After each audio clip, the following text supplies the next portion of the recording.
Close your eyes for a moment and imagine this. You drift off to sleep in the comfort of your own bed, wrapped in soft blankets, surrounded by silence. But when you wake up, the air is colder than anything you've ever felt.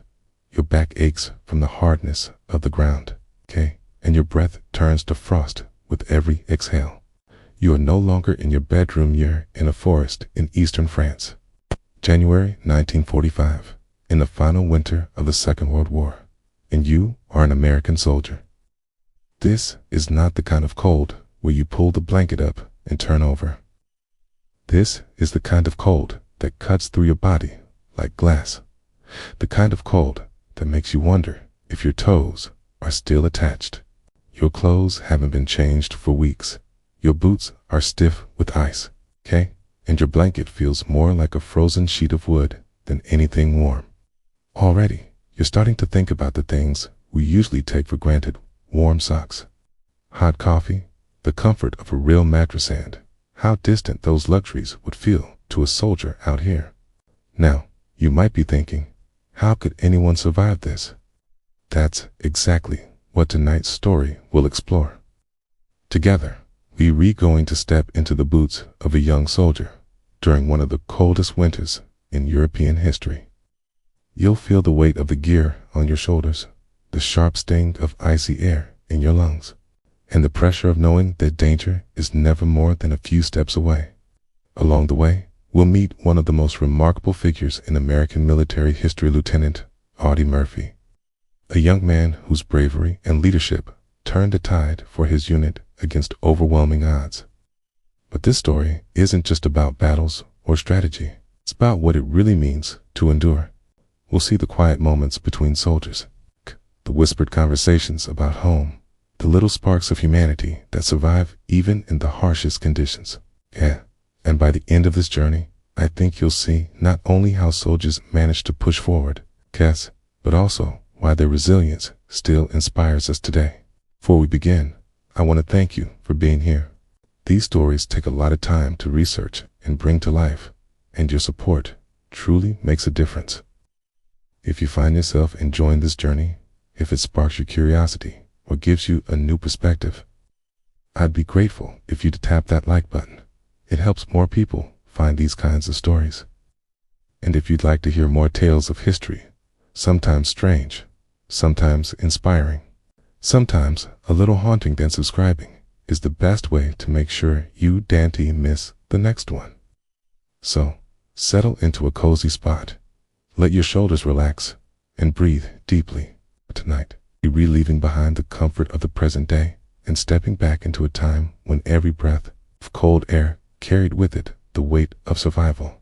Imagine for a moment that the world you know has been replaced by one that is unforgiving, stripped of every comfort you take for granted, where the warmth of a familiar blanket or the sound of a humming radiator simply does not exist. And instead, you wake up surrounded by snow-covered trees that creak and groan in the wind. The ground beneath you is solid and unyielding as stone, your body wrapped in a uniform that is stiff with frost, your boots heavy and damp, your socks wet from weeks of use. And in that instant, you realize you are not simply camping outdoors on a winter's night. You are a soldier, thousands of miles from home, part of an army that has been pushing across Europe through mud, ice, and fire for years. And you have no choice but to rise, to shake the snow from your shoulders, and to keep moving. The cold gnaws at you in ways that are difficult to describe. For this is not the kind of chill that can be fought with another sweater or by turning up the thermostat. This is a deep, bone-level cold that seems to seep into your chest and sit heavy in your lungs. A cold that stiffens your fingers until even the simple act of tying a shoelace becomes an impossible task. A cold that settles into your very thoughts, making it hard to imagine warmth ever existing again.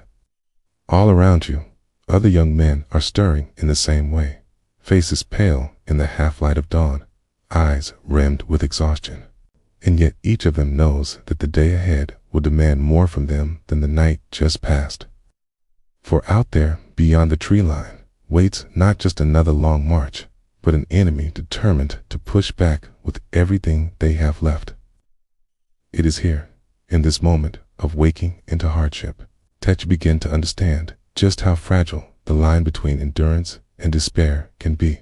Back home, in the comfort of your bed, you might worry about school, work, or the small frustrations of daily life, but here your thoughts shrink to the most basic of questions. Will my boots hold out one more day? Will the fire stay far enough away from our position? Will I still be here when the sun goes down again?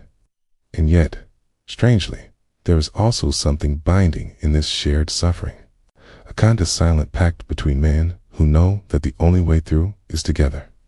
Leaning on one another is courage, and drawing strength from the presence of a leader who refuses to ask anything of his men that he would not do himself.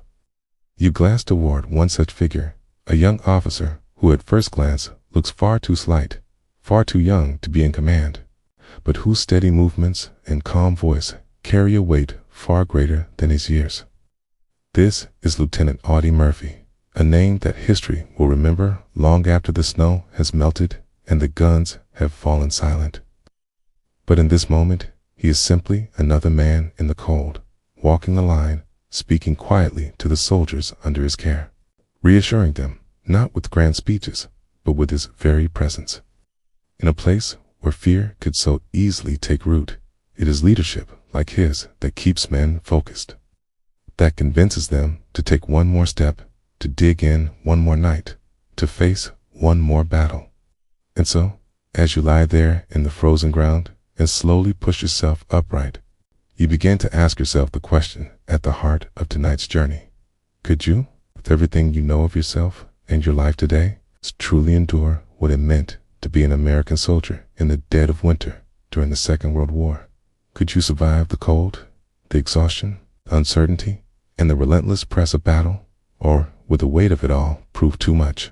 Tonight, we are going to find out together.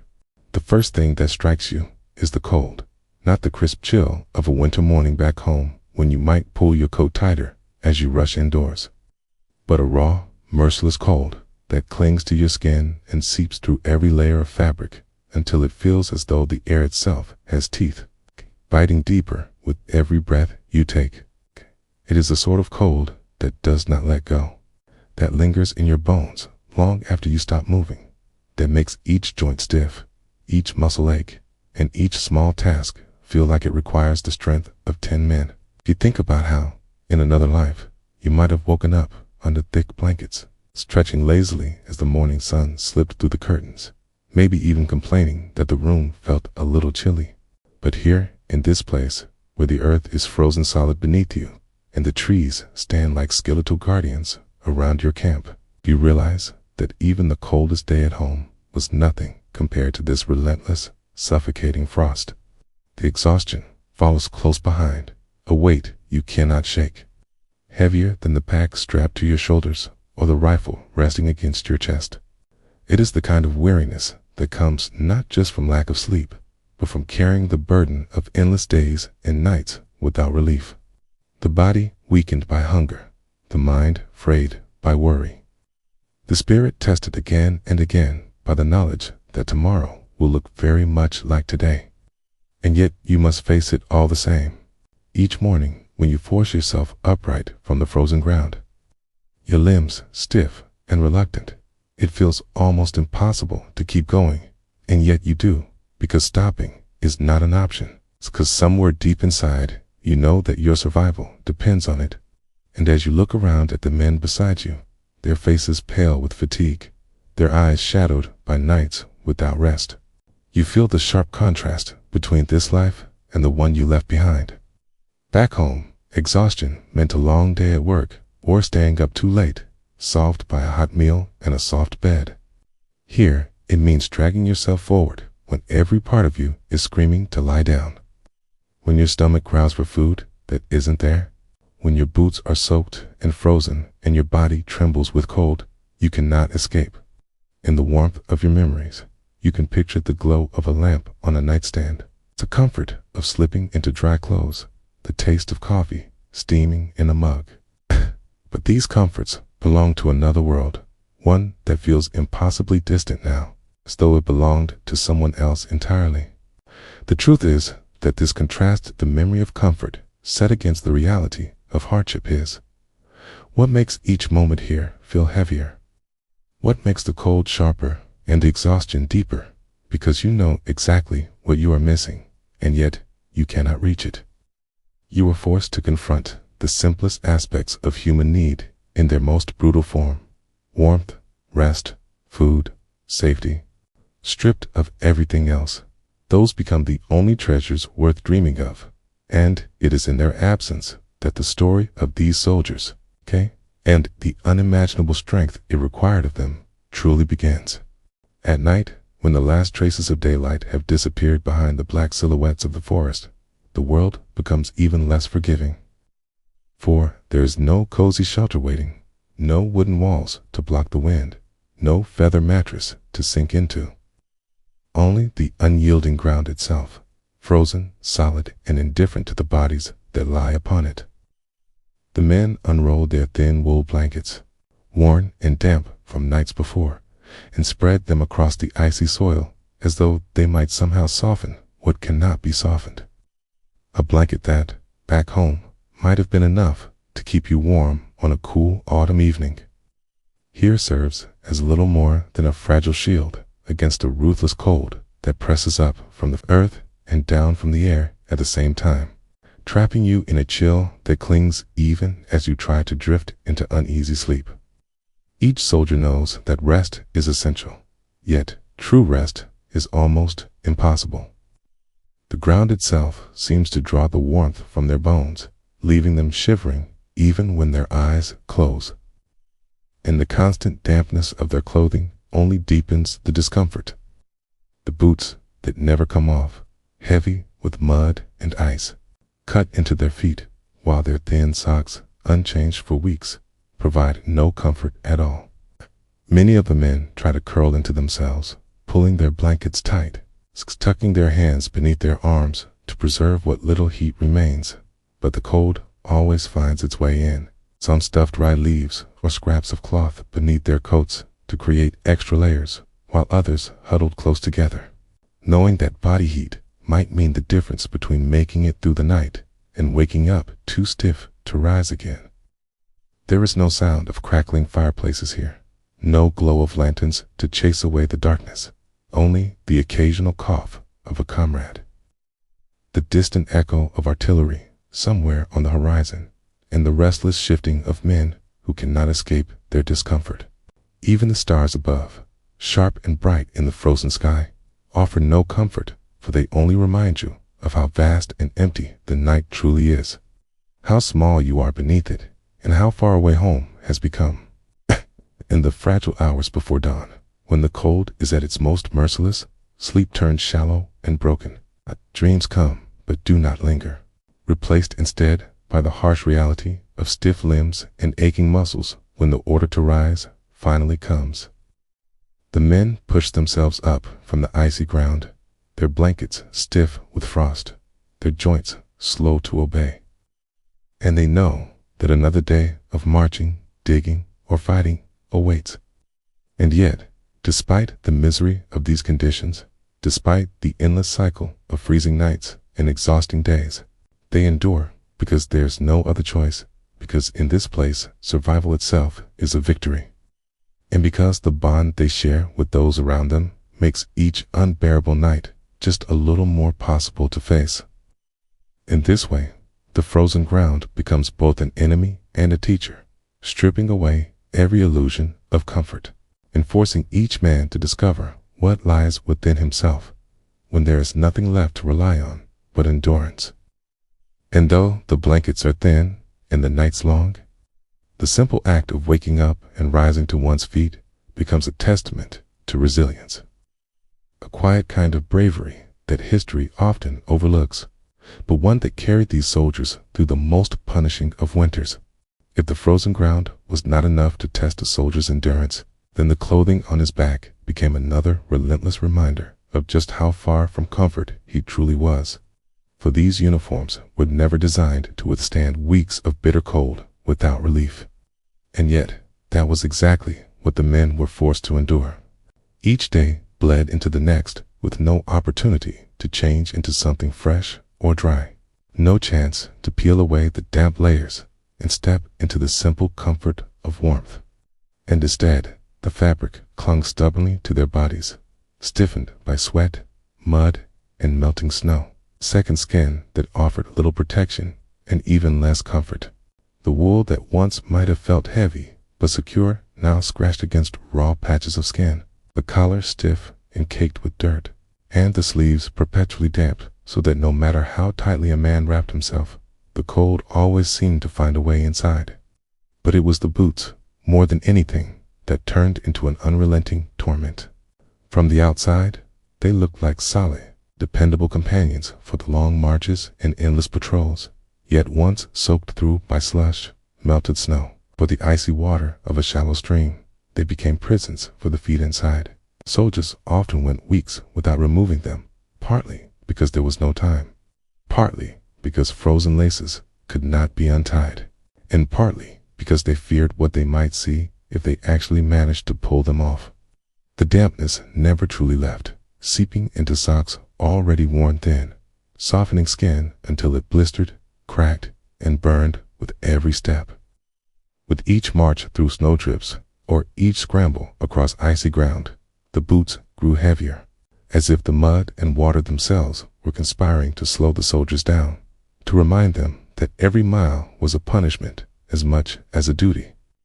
The strange thing was how quickly men adapted, not because it grew easier, but because they had no choice. At first, the discomfort was unbearable, the chafing, the smell, the constant feeling of cold against the skin, but eventually it became background noise. Another layer of suffering that merged with hunger, fatigue, and the relentless fear that accompanied every movement forward.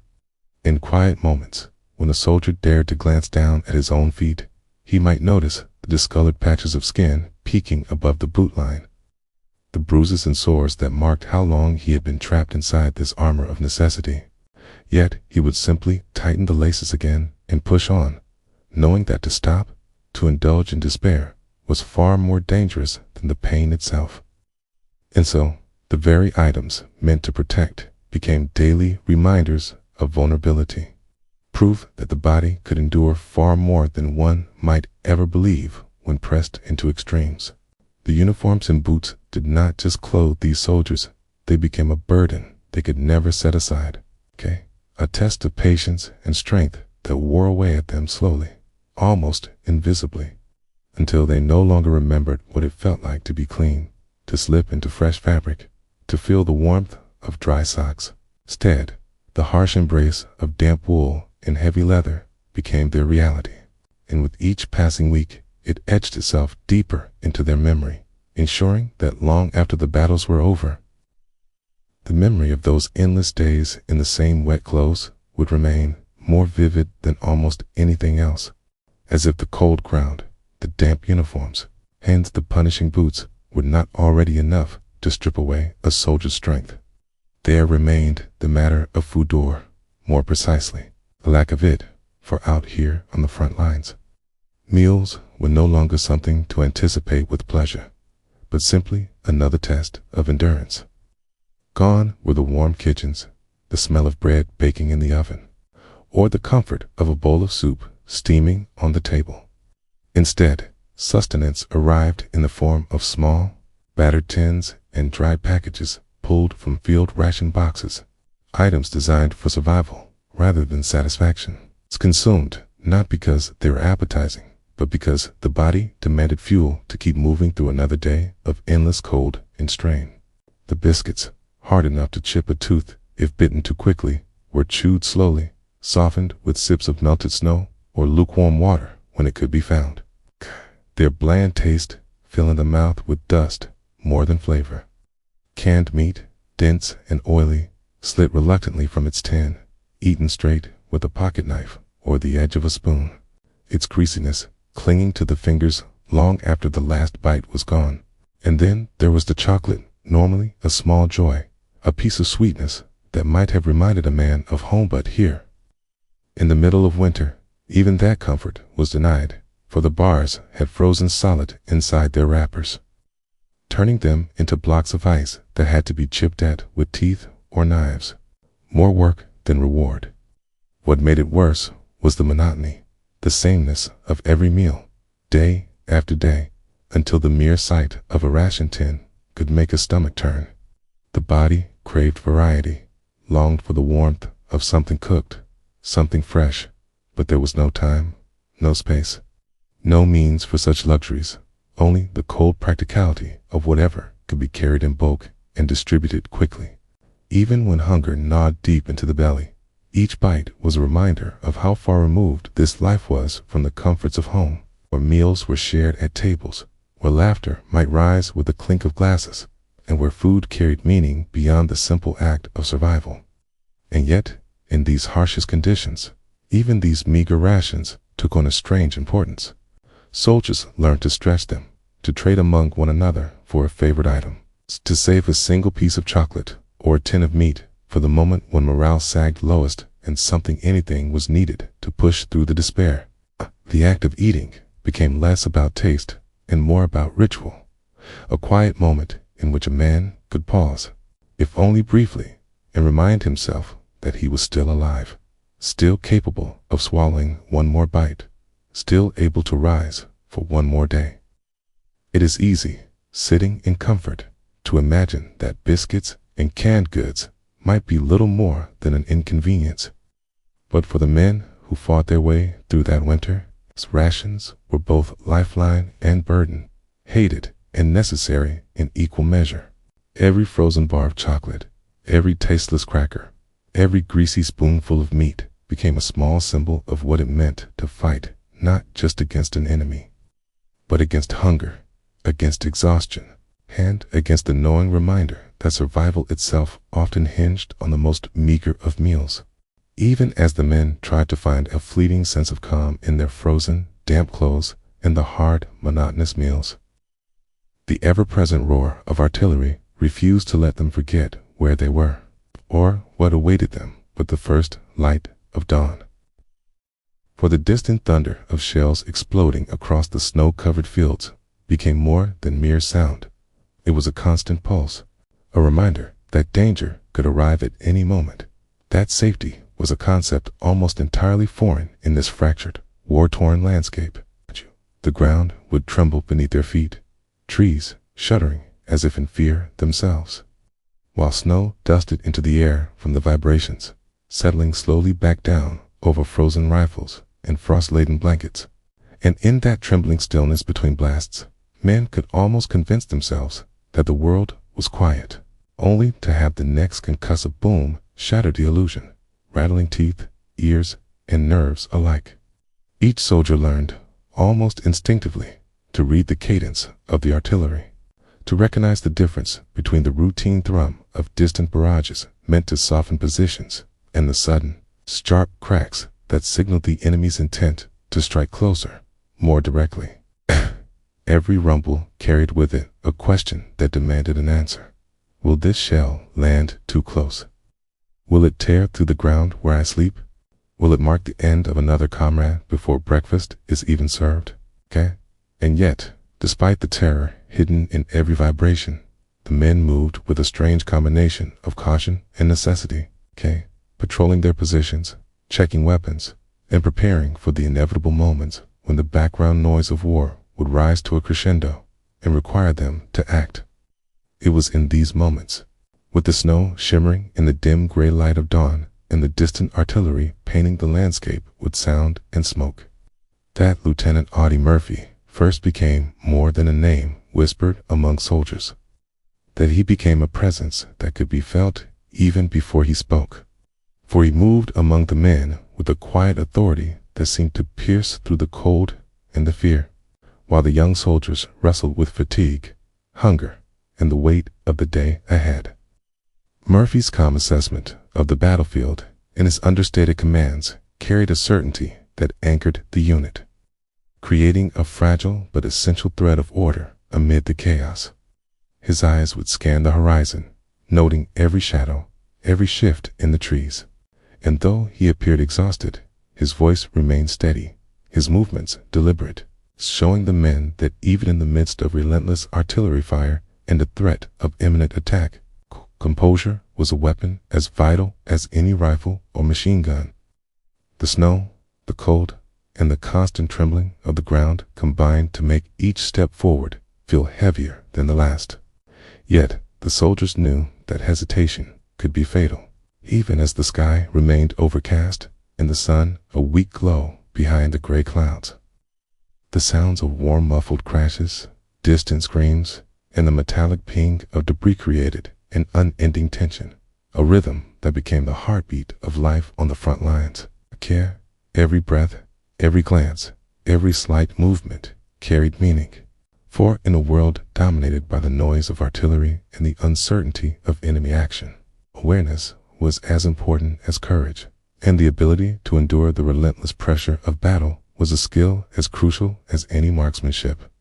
And so, as the men adjusted the straps of their gear, checked the readiness of their weapons, and listened to the ever-present symphony of war, they began to realize that surviving the day would demand more than physical strength, would require mental endurance, to quiet focus, to ignore the cold, the hunger, and the fear, and the resolve to act in concert with the men around them, trusting in both their own skill and the leadership of the few who could hold the chaos at bay. In this world, the constant artillery was both an enemy and a teacher, reminding them of the stakes, sharpening their senses, and preparing them, however unwillingly, for the battles that would define their lives. As the thunder of distant artillery continues to rattle the snow-laden trees and shake the frozen ground beneath the soldiers' feet, a more immediate, invisible pressure begins to settle over the men. A creeping certainty that something far more dangerous than mere noise is about to descend upon them. For the intelligence reports, the quiet whispers among scouts, and the subtle shifts in the enemy's positions all signal the same chilling reality. The German counterattack is imminent, and it will arrive with precision, force, and a ruthless determination to reclaim what the Allies have fought so hard to hold. You can almost feel the tension thickening in the cold air, a kind of static that pricks at every nerve, as if the forest itself is holding its breath, waiting for the first crack of rifles or the scream of tanks to shatter the uneasy quiet. The soldiers tighten the straps on their packs, checking and rechecking rifles, grenades, and ammunition. Not out of habit, but because every second counts, because survival hinges on the readiness of both mind and body. Because hesitation here is measured in lives lost. They glance at one another in silent communication, reading subtle gestures and facial expressions, noting the slight pallor of a young man's cheeks, the twitch of a jaw, or the grip of a hand on a rifle. Even seasoned veterans cannot ignore the way the cold fear trickles into the blood, slowing reactions and sharpening senses simultaneously, making each sound, each shadow, each movement in the forest a possible signal of death approaching. And yet, amid the rising tension, there is a figure who anchors the storm, Lieutenant Audie Murphy. Moving among the men, not with haste, but with calm, deliberate assurance, speaking in measured tones that carry across the frozen terrain, words that do not just relay orders, but instill focus, courage, and clarity. His eyes sweep constantly from tree line to horizon, tracking even the smallest ripple in the snow, calculating where the enemy might strike first and how best to absorb, delay, or repel the onslaught. The men around him, some barely old enough to shave, some hardened by months of war, look to him not because they have a choice, but because, instinctively, they recognize that Murphy embodies the steadiness and decisiveness that will determine who lives and who does not in the coming hours. The wind shifts, carrying faint sounds from the distance, and the unmistakable rhythm of movement among the trees becomes audible. The crunch of boots on snow, the faint clatter of weapons being readied, the low murmur of commands in a language foreign yet terrifyingly precise. Somewhere in that frozen forest, the Germans are gathering strength, positioning their tanks and infantry to strike, to tear through the Allied line before the men have even fully adjusted to the biting cold. And the realization settles like ice in the stomach of every soldier. There is no turning back. No pause, no moment of respite. Its counterattack is coming, and when it hits, it will demand every ounce of courage, every fraction of skill, every second of awareness these men can muster. As the first signs of movement become more visible through the sparse branches, and shadows shift unnaturally under the gray sky, the tension rises into a taut wire that seems to vibrate through the very bones of the men. Time stretches and compresses simultaneously. Minutes feel like hours, yet decisions must be made in an instant. Each soldier braces, fingers tightening on rifle stocks, eyes scanning every angle of approach, hearts hammering with the knowledge that in mere moments the forest will erupt into chaos, that the snow will be churned with boot prints and gunfire, and that the survival of their unit, comrades, and perhaps themselves depends on the discipline and courage they can summon now. And in that suspended, frozen moment, as the shadows lengthen and the first hints of enemy presence emerge like specters through the trees, the soldiers realize the truth of war in its purest, most immediate form. It is no longer a matter of strategy, history, or orders. It is a test of endurance, instinct, and the unbreakable will to survive. For the German counterattack is not a distant threat anymore. It is here, it is coming, and it will not wait. Amid the mounting tension and the ever-present threat of a German assault, a figure emerges from the tree line, moving with a quiet authority that immediately commands attention. A young man whose age seems almost at odds with the weight of responsibility resting on his shoulders. For Lieutenant Audie Murphy, though barely out of his teens, carries with him the aura of someone who has already seen far more than most men will in a lifetime. His uniform marked with the insignia and medals that speak not just of bravery, but of battles survived against overwhelming odds. The soldiers around him, some with months of frontline experience, yet still shaking with the cold and anticipation, instinctively straighten at his approach, sensing that this young officer, despite his youth, possesses a presence that steadies hearts and focuses minds in a way that words alone could never accomplish. Murphy's face, framed by the shadow of his helmet, bears the fatigue of long nights and relentless marches. Yet there is a clarity in his eyes, a sharpness honed by countless encounters with danger, that seems to cut through the chaos of the moment. He moves deliberately from one man to another, pausing briefly to check the fit of a rifle strap, the position of a pack, the readiness of grenades, all the while speaking in tones calm but firm, issuing instructions that are precise and unambiguous, yet delivered with a subtle empathy that acknowledges the terror and exhaustion etched into every line of the young soldiers' faces. There is no pretense here, no empty bravado. What emanates from him is a quiet, unshakable confidence forged in the crucible of combat. A sense that while the enemy may be fierce and the odds daunting, leadership is measured not in the medals pinned to a chest, but in the ability to inspire others to act with courage, even when fear grips every fiber of their being. As Murphy halts for a moment atop a slight rise, surveying the frozen expanse before them, snow reflecting the pale morning light, the soldiers can see why his reputation precedes him. Stories of his past heroics rippled through the ranks.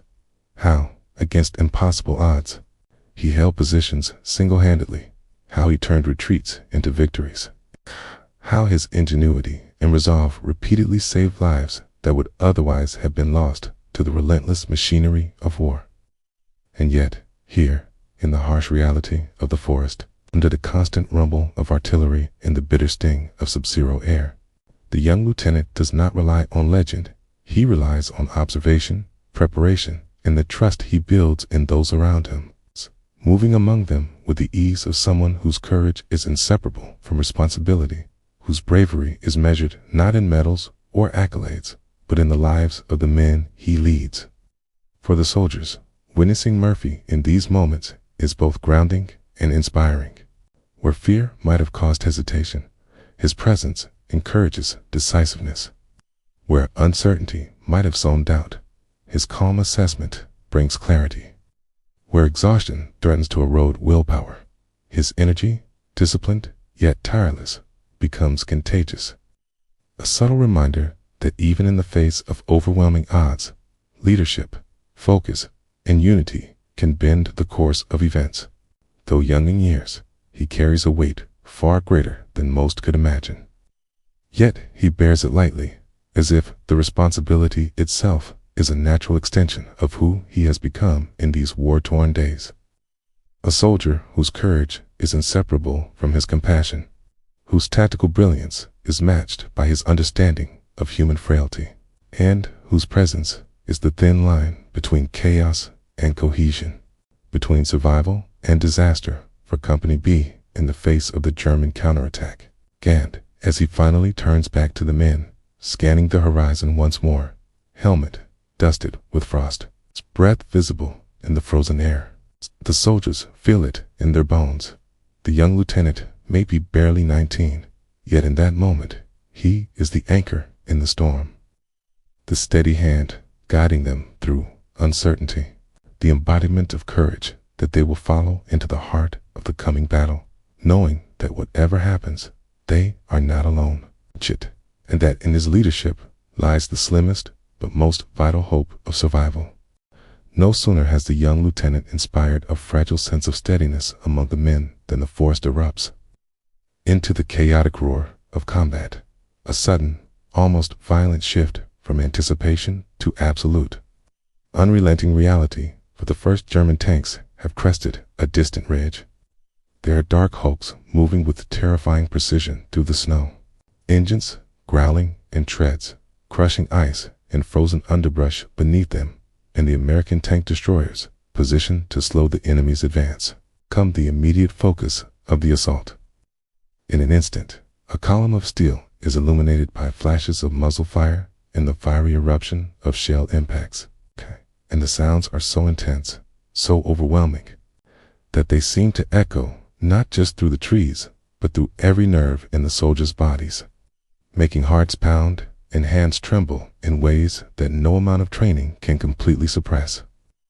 The first M10 tank destroyer, its metal armor already scarred from previous engagements, is struck by a direct hit, and the resulting explosion rips through the vehicle with a terrifying, almost cinematic intensity, sending fire and shrapnel into the frigid air, scattering snow like a violent storm, and instantly obliterating the crew inside. The sound of metal tearing, glass shattering, and human cries is almost unbearable. And for a moment, the young soldiers, frozen in their positions, can do nothing but press themselves into the snow, their breaths visible as shallow, panicked puffs in the sub-zero air, praying that the next shell does not find them. The second M10 fires continuously in a desperate attempt to slow the German advance, its cannons thundering in rapid succession, shells arcing through the gray morning sky toward the approaching Panthers and infantry. Yet each round seems to bounce harmlessly off the heavy frontal armor of the enemy tanks, emphasizing the brutal reality that firepower alone is often insufficient in the chaos of battle. Amid this fury, Lieutenant Murphy does not flinch. His voice cuts across the din, issuing commands, coordinating movements, and moving forward through the snow with calculated risk, ignoring the smoke, flames, and deafening blasts that erupt around him. He positions men for flank and fire, directs covering volleys, and personally ensures that the wounded are assisted, pulling comrades from the freezing ground, even as shells continue to tear through the surrounding forest, each explosion threatening to rip a man from life in an instant. The young soldiers, witnessing this fearless resolve, feel a mixture of awe and a rising determination, realizing that survival will demand not just courage, but the ability to act decisively under conditions that seem almost designed to crush both body and spirit. The landscape itself is transformed into a theater of destruction, trees splintered, snow churned into mud and ice, smoke, and fire twisting together to form a haze that obscures vision and disorients even the most alert soldiers. Every step is uncertain. Every movement carries risk. The M10s are gone. Their destruction, a stark reminder of the vulnerability of even the most formidable equipment when faced with strategic precision and relentless force. Yet, in the midst of this devastation, the soldiers press on, using foxholes, fallen logs, and the sparse cover offered by the forest to return fire, advance cautiously, and survive long enough for Murphy's tactics to begin turning the tide, showing them that heroism in war is not the absence of fear, but the mastery of it, the ability to act in spite of overwhelming odds, and the relentless refusal to surrender to chaos even as destruction rages all around. For Murphy, the day is a testament to both strategy and instinct, serving the enemy's advance, calculating angles of fire, and moving among the men to coordinate their efforts. He becomes the fulcrum on which the battle pivots, a young man whose courage is amplified by his understanding of terrain, timing, and the human element of warfare, turning despair into action and ensuring that what could have been a rout becomes instead a controlled, determined resistance, buying precious time, protecting lives, and demonstrating to every soldier in his unit what leadership under fire truly looks like. Even as the smoke from the destroyed M10s swirls around the frozen forest, settling into the hollows and draping the trees in a hazy shroud, Lieutenant Audie Murphy refuses the instinct to retreat or seek cover. For retreat here would mean abandoning men who have no one else to lead them, and the stakes are nothing less than survival itself. His uniform is streaked with mud and blood, the latter not entirely his own, evidence of shrapnel grazing his arm and thigh. Yet he moves with a deliberate steadiness that belies the pain coursing through his body, understanding with crystal clarity that hesitation, even for a second, could cost lives. But the men around him, though terrified and exhausted, draw a measure of courage from his presence, watching as he assesses the chaos, his eyes scanning the forest floor, the shattered tree line, hyene, and the distant flash of German tanks and infantry advancing relentlessly, calculating the precise moment to act. And then, with a voice that carries across the frozen battlefield, issuing the orders that will become the fulcrum of their survival. "Form up," he commands, and though the words are simple, the authority behind them is absolute, an invisible thread pulling the men out of paralyzing fear and into action. And as Company B reorganizes under his guidance, he personally moves to the forefront, ensuring that each man knows his role, that every position is covered, that no opening is left for the enemy to exploit. His body aches with every movement, his breathing is ragged, yet his focus is unbroken. And in that focus lies the difference between surrender and survival. For the young lieutenant understands that leadership is measured not by safety or comfort, but by the willingness to endure alongside those you command, to shoulder the same risks, and to act decisively, even when the odds appear insurmountable. As the Germans press forward, confident from their earlier success in destroying the tank destroyers, Murphy's counterattack unfolds with astonishing precision. Using the uneven terrain, felled trees, and natural cover of the forest, he orchestrates a series of flanking maneuvers, placing machine guns and riflemen at key choke points, coordinating bursts of fire that halt the enemy's momentum, and directing grenades into the paths of advancing infantry, all while moving through the chaos himself, issuing rapid, clear instructions, encouraging men who falter under fear or exhaustion. Each calculated movement forces the Germans into hesitation, their advance slowed, their formations disrupted, and every pause buys precious seconds for Company B to regain stability and morale. The men witness a level of bravery that seems almost superhuman. Murphy, despite his injuries, refuses evacuation, refusing rest, refusing anything that would separate him from his unit. His presence in the front lines, to the hail of bullets and the omnipresent threat of artillery, inspires the soldiers to fight with a tenacity that is both frightening and awe-inspiring. Their fear transformed into focused action. One by one, men who were moments ago frozen by terror find the courage to reload, to advance, to aim with deadly accuracy, all under the steady, unflinching gaze of a leader who refuses to allow the enemy to define the outcome.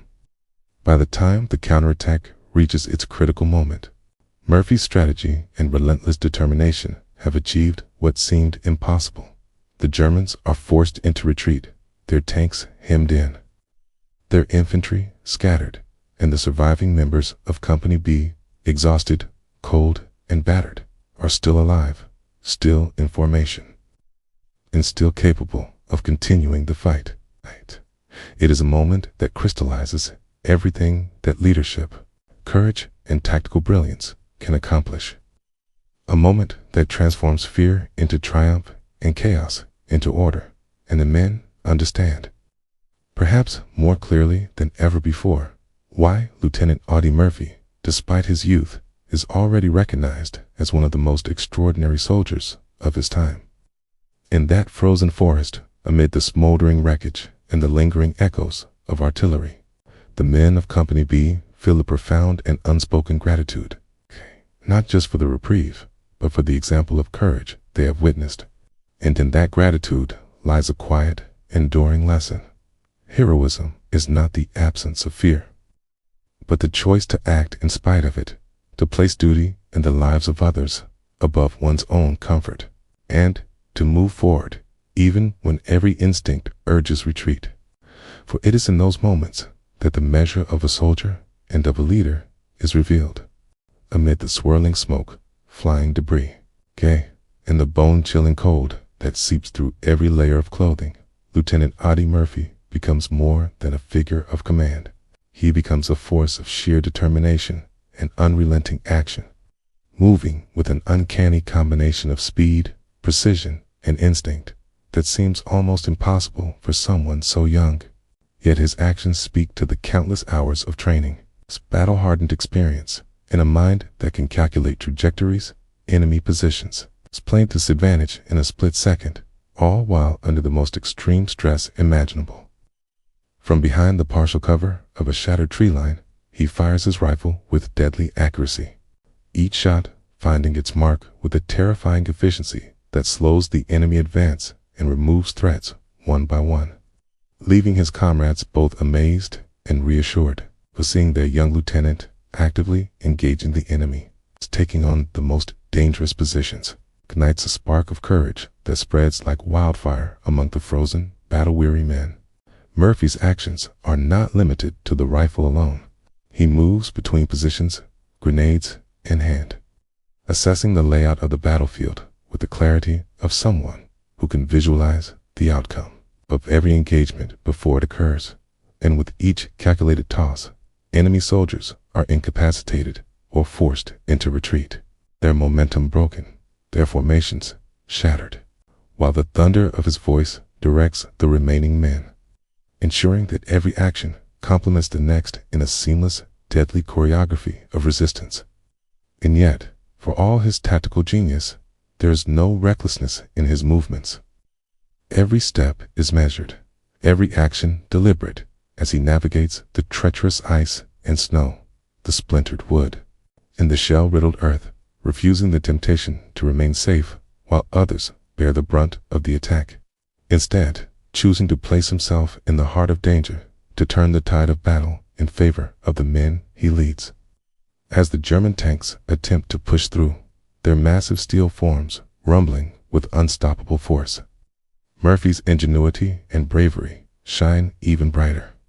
Using the terrain to his advantage, he directs concentrated fire from anti-tank weapons, strategically placing explosive rounds where they can disable or at least slow the monstrous advance.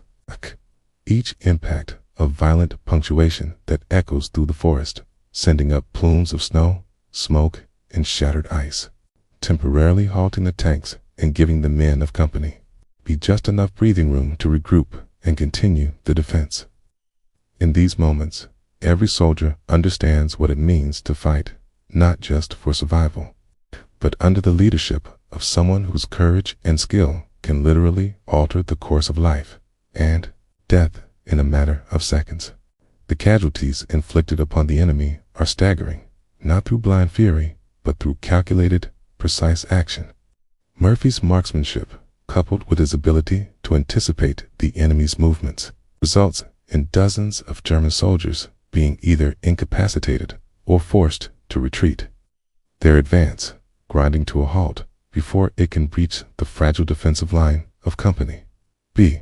Each engagement is a test of nerve, each moment of fire a demonstration of leadership under pressure, and as the battle rages, the frozen men around him realize that this young lieutenant, barely 19, simultaneously shielding their lives, directing strategy, and embodying the kind of bravery that seems almost larger than life, singular force capable of standing against overwhelming odds.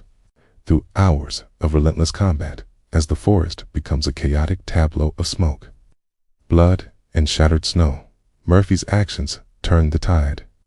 The tanks slow, the infantry falters, and the cohesion of Company B, bolstered by the courage he instills, begins to reclaim control of a situation that only moments ago seemed doomed. And in this crucible of fire and ice, where survival hinges on split-second decisions, tireless resolve, and unwavering courage, the soldiers come to understand a truth that will stay with them forever.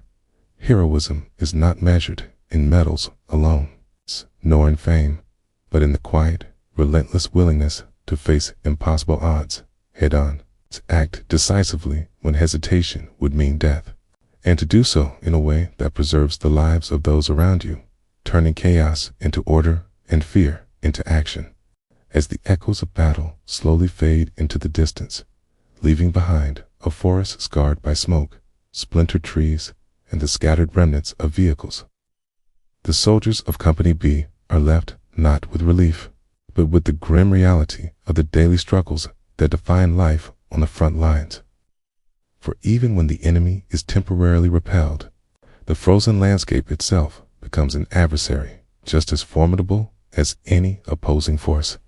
The bitter cold penetrates every layer of their clothing, seeping through wool socks, threadbare gloves, and insulated coats, biting into fingers and toes until each movement is an effort against pain, and each breath carries the sting of icy air that feels as though it will crack lungs and freeze the very blood coursing through their veins. Sleep is a rare commodity. When it does come, it arrives not in comfort, but in fleeting, shallow moments on frozen ground, where even the thin layer of a blanket, stiffened by ice, offers little respite, leaving muscles cramped, backs aching, and minds constantly alert to the sounds of distant artillery, rustling branches, or the slightest unnatural shift in the snow that could signal approaching danger.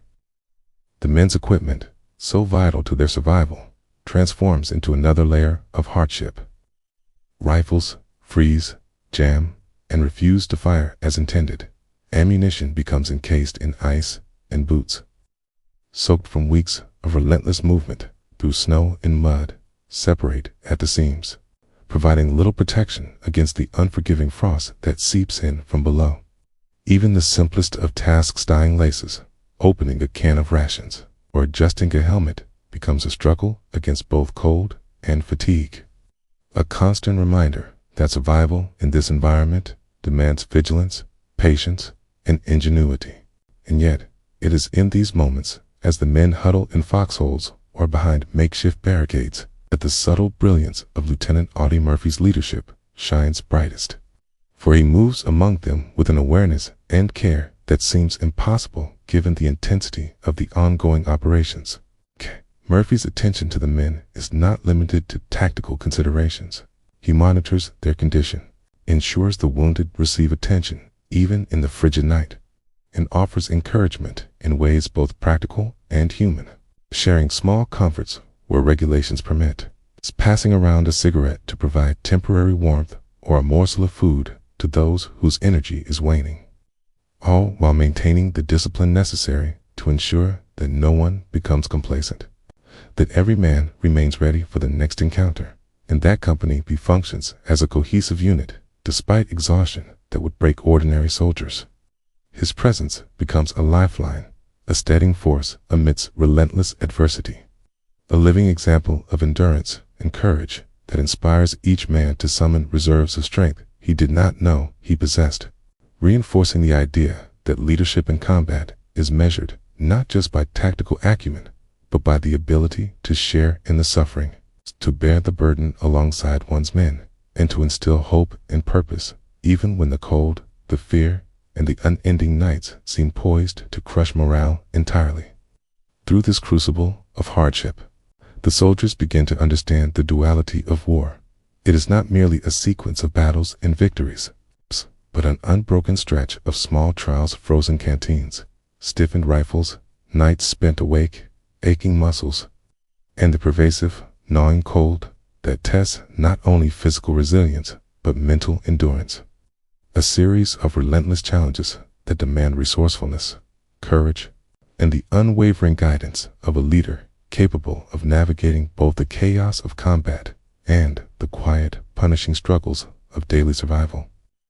And as the stars emerge overhead, glittering coldly against the ink-black sky, the men huddle together, drawing warmth where they can, finding moments of brief reflection and camaraderie, acutely aware that despite the unimaginable hardships, they are sustained not solely by supplies or strategy, but by the unspoken bond forged in adversity. The courage inspired by one young lieutenant in the understanding that in this frozen theater of war, survival is as much about perseverance, trust, and human connection as it is about bullets, artillery, and battlefield victories. Amid the relentless cold and the seemingly endless grind of battle and survival, Lieutenant Audie Murphy's presence becomes a constant, almost magnetic force that draws the attention and admiration of every man in Company B. Not through words alone, nor through the distant issuance of commands from behind the safety of the lines, but through a kind of quiet, relentless example, moving among the men with deliberate steps that convey both awareness and purpose, kneeling beside those struggling to reload frozen rifles, adjusting a friend's scarf or helmet strap to prevent frostbite, and taking the time, despite the urgency of the situation, to assess wounds, hand out rations, or offer a few simple words of encouragement that somehow carry more weight than any orders ever could. It is not heroism performed on a stage, nor leadership dictated by rank or protocol. It is leadership lived, breathed, and enacted at ground level, where danger is immediate, discomfort is constant, and fear is a shadow that never truly leaves. And in this proximity to the suffering and exhaustion of his men, Murphy's courage resonates in a way that no formal recognition or medal ever could, for the soldiers begin to understand that their safety, their morale, and their very survival are not abstract concepts, but tangible priorities in the hands of a leader who refuses to separate himself from the consequences of his decisions. The respect he earns is not demanded, nor is it fragile. It grows organically, rooted in the recognition that here is a man who shares their burdens, a young officer who has endured the same freezing nights, the same frozen meals, the same terror of artillery and advancing tanks, yet who refuses to retreat into detachment or hierarchy, choosing instead to face the same dangers, the same physical discomforts, and the same relentless psychological strain, all while maintaining a clarity of mind that allows him to make decisions that save lives, turn the tide of engagements, and instill hope even when the situation seems most desperate. The men watch him navigate the chaos, move swiftly from foxhole to foxhole, speak with each soldier to ensure they understand their assignments, and observe the enemy's approach. And in these moments, respect transforms into trust, and trust becomes a bond forged in the harshest of conditions, one that can withstand fatigue, fear, and the constant presence of death. Even in small, almost mundane actions, Murphy's leadership leaves an indelible impression. He notices the quietest of details: shivering private who needs another layer of clothing, a tired rifleman whose boots are giving way, a man whose morale is sagging under the weight of prolonged fear, He acts without hesitation, without fanfare, addressing these needs with the same determination he applies to planning ambushes or directing artillery, demonstrating to every soldier that no act of care is separate from the act of command, and that a leader's responsibility extends not only to tactics and orders, but to the well-being, dignity, and humanity of those under his charge, through days that blend into nights, through skirmishes that stretch hours into eternity.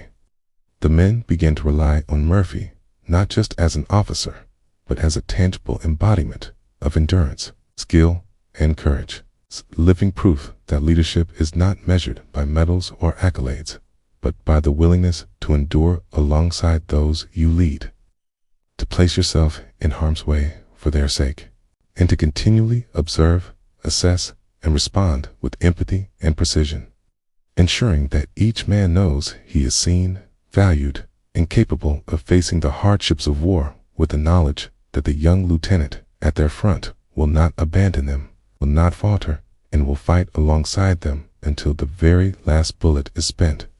In this way, respect becomes loyalty, and loyalty becomes an almost unbreakable thread weaving through Company B, connecting every soldier to the example set by a 19-year-old officer whose courage, care, and relentless presence transform not only the course of battle, but the hearts and minds of the men around him, showing that in the midst of unimaginable adversity, true leadership is not about commands shouted from a distance, but about the quiet, consistent, and fearless act of being there for those who depend on you every single moment, no matter the danger or discomfort.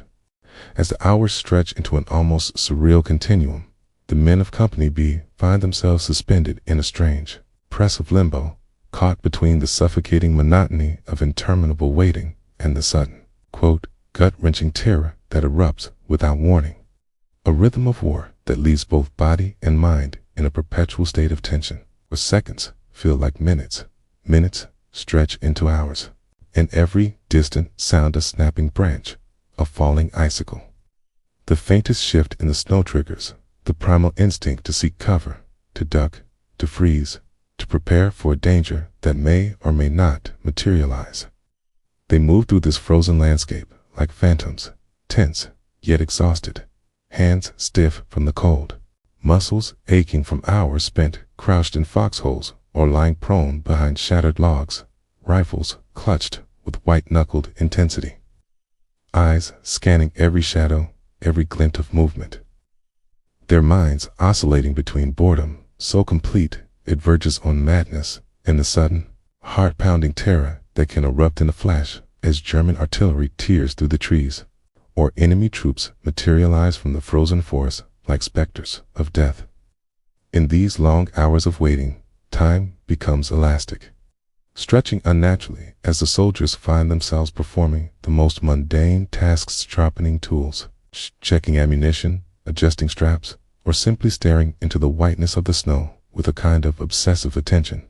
Each motion, both a distraction and a preparation, an attempt to maintain control over a world that has become utterly unpredictable.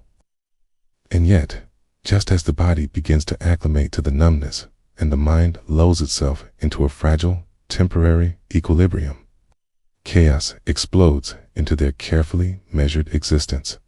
A shell lands too close, shaking the ground and sending shards of ice and woods flying, or machine gun fire bursts through the trees, tearing apart the silence and demanding instantaneous reaction, forcing the men to move, fire, duck, and think all at once, a violent awakening from the monotony that simultaneously terrifies and galvanizes them. This delicate, almost maddening balance between boredom and terror becomes a defining feature of daily life at the front. Men talk quietly to one another to break the oppressive silence, sharing small stories or memories of home, their words often trailed off mid-sentence by the distant roar of artillery, or the scream of a wounded comrade. A reminder that while the hours of inactivity may offer the illusion of safety, danger is never far, never forgiving, never predictable. Some soldiers write brief letters, others trace lines in the snow, or perform meticulous maintenance on rifles. Each act, both a gesture of survival and a quiet rebellion against the mental strain imposed by endless waiting. Yet all are constantly aware that the next burst of chaos could arrive at any moment, transforming their mundane tasks into life-forward actions. Through it all, Lieutenant Audie Murphy moves among the men, a stabilizing presence in this oscillating world of monotony and terror. He knows the value of these long waits, not simply as moments of recovery, but as opportunities to observe, to teach, and to prepare his men for the sudden violence that will inevitably break the stillness. His presence turns the tension into structure, fear into disciplined readiness, and the men begin to rely on his calm, methodical assessment to navigate the unsteady rhythm of life on the front lines, understanding that in this strange alternation of boredom and terror, survival hinges not just on skill and courage, but on patience, focus, and the ability to endure mental strain as fiercely as physical exhaustion. In this frozen theater of war, where silence is both a comfort and a threat, where hours of nothingness can be as dangerous as minutes of chaos, the men of Company B learn the most difficult lesson of all, that war is not a continuous storm of action and heroism, but a relentless pendulum swinging between stillness and violence, between mind-numbing waiting and the horrifying clarity of imminent death. And it is in mastering this balance that courage is tested, resilience is forged, and the true measure of a soldier and a leader like Murphy's revealed in the quiet moments as much as in the heat of battle. As the frozen dawn breaks over the snow-laden forest, casting long, brittle shadows across the uneven terrain, the men of Company B move with a deliberate, almost reverent caution, their boots crunching softly against the frost-hardened underbrush, while every sense remains heightened to the extreme. For in this theater of war, the forest itself is as much an enemy as the German forces they anticipate. Each fallen branch, each disturbed layer of snow, every subtle indentation in the earth could be a footprint, a sign of an ambush, or the faint trail of an enemy patrol. And the men learn quickly that survival depends not only on courage and firepower, but on patience, observation, and the uncanny ability to see the extraordinary in what at first appears ordinary. The patrols stretch on for hours, moving in tight formations that allow for both rapid reaction and minimal exposure, eyes scanning for the faintest anomalies, a broken twig that hints at recent passage, a patch of snow unnaturally compressed, the glint of a metallic object half buried in the white, or even a fleeting shadow that flickers at the edge of peripheral vision, all while the cold gnaws through every layer of clothing. Hands grow numb despite gloves, and the weight of rifles, ammunition, grenades, and winter gear threatens to drag the soldiers down with each careful step. Conversation is minimal, limited to whispered signals or subtle gestures, because the forest listens, and even the smallest sound can carry, announcing their position to anyone or anything lurking unseen. Lieutenant Murphy moves among them with an almost predatory attentiveness, not merely leading the patrol, but actively reading the terrain, analyzing patterns, and anticipating German strategies before they can be enacted, all while ensuring that each soldier feels observed, supported, and understood, a delicate balance between commanding authority and intimate personal leadership that reinforces both morale and cohesion. At each potential point of vulnerability, an exposed clearing, partially collapsed structure, the edge of the village beyond the trees, Murphy halts the patrol to scan the surroundings, his eyes sweeping over every detail with meticulous care, his trained mind translating the landscape into a series of threats and opportunities, teaching through action what hours of training and theory alone cannot convey. As they approach the outskirts of a small, snow-buried village, the tension increases exponentially. The soldiers know that buildings may conceal snipers, machine gun nests, or even booby traps, and the forest that offered some cover now gives way to the narrow streets and alleyways where enemy forces can appear without warning. Movement becomes a precise, coordinated dance. 5 men advance, while others provide overwatch, then leapfrog forward in stages. Each small push measured and deliberate, every action synchronized with the next to maintain both momentum and safety. The men enter buildings cautiously, doors kicked open with calculated force, rifles held at the ready. Eyes sweeping from shadowed corners to stairwells, each room presenting a potential threat. Each creaking floorboard or sudden gust of wind, an opportunity for disaster. The patrols become a series of micro-battles, each encounter testing nerves, skill, and trust in one another. And it is in these moments that the human cost of war becomes most tangible. Frightened civilians crouched in corners. The occasional enemy soldier caught in crossfire. The pervasive fear that even a small mistake could result in death. Yet through it all, Murphy's leadership steadies the group, providing a sense of structure amid chaos, an assurance that despite the unpredictability of the environment and the constant danger, their actions are purposeful, coordinated, and effective.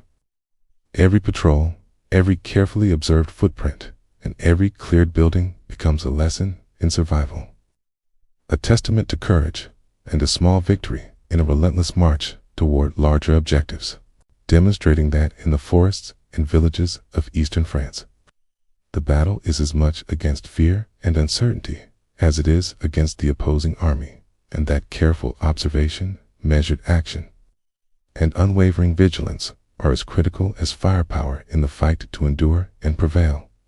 As the soldiers move from the forest into the heart of the snow-covered village, the once distant threat of German forces becomes immediate, tangible, and suffocating. In every building, no matter how modest or decrepit it may appear from the outside, transforms into a potential death trap, demanding both meticulous attention and unshakable nerve, for behind each closed door or shuttered window, a soldier or sniper could be waiting, armed and ready, capable of turning a moment's hesitation into a fatal mistake. The process of clearing these houses requires a precision and discipline, born of training and hardened by necessity. One man kicks open the door, rifles at the ready, to sweep the interior with practiced sweeps of their barrels, covering corners, stairwells, and the unpredictable spaces where enemy combatants might hide. A fourth soldier maintains security outside, scanning streets, rooftops, and alleyways for any sign of reinforcements or lurking danger. Every creak of a floorboard, every shifting shadow, every glint of metal sparks a reflexive tightening of grip on a weapon, a shallow intake of breath, and a racing of the heart that makes minutes feel like hours, where the simplest movement can determine survival or death. The soldiers quickly learn that no building is entirely predictable.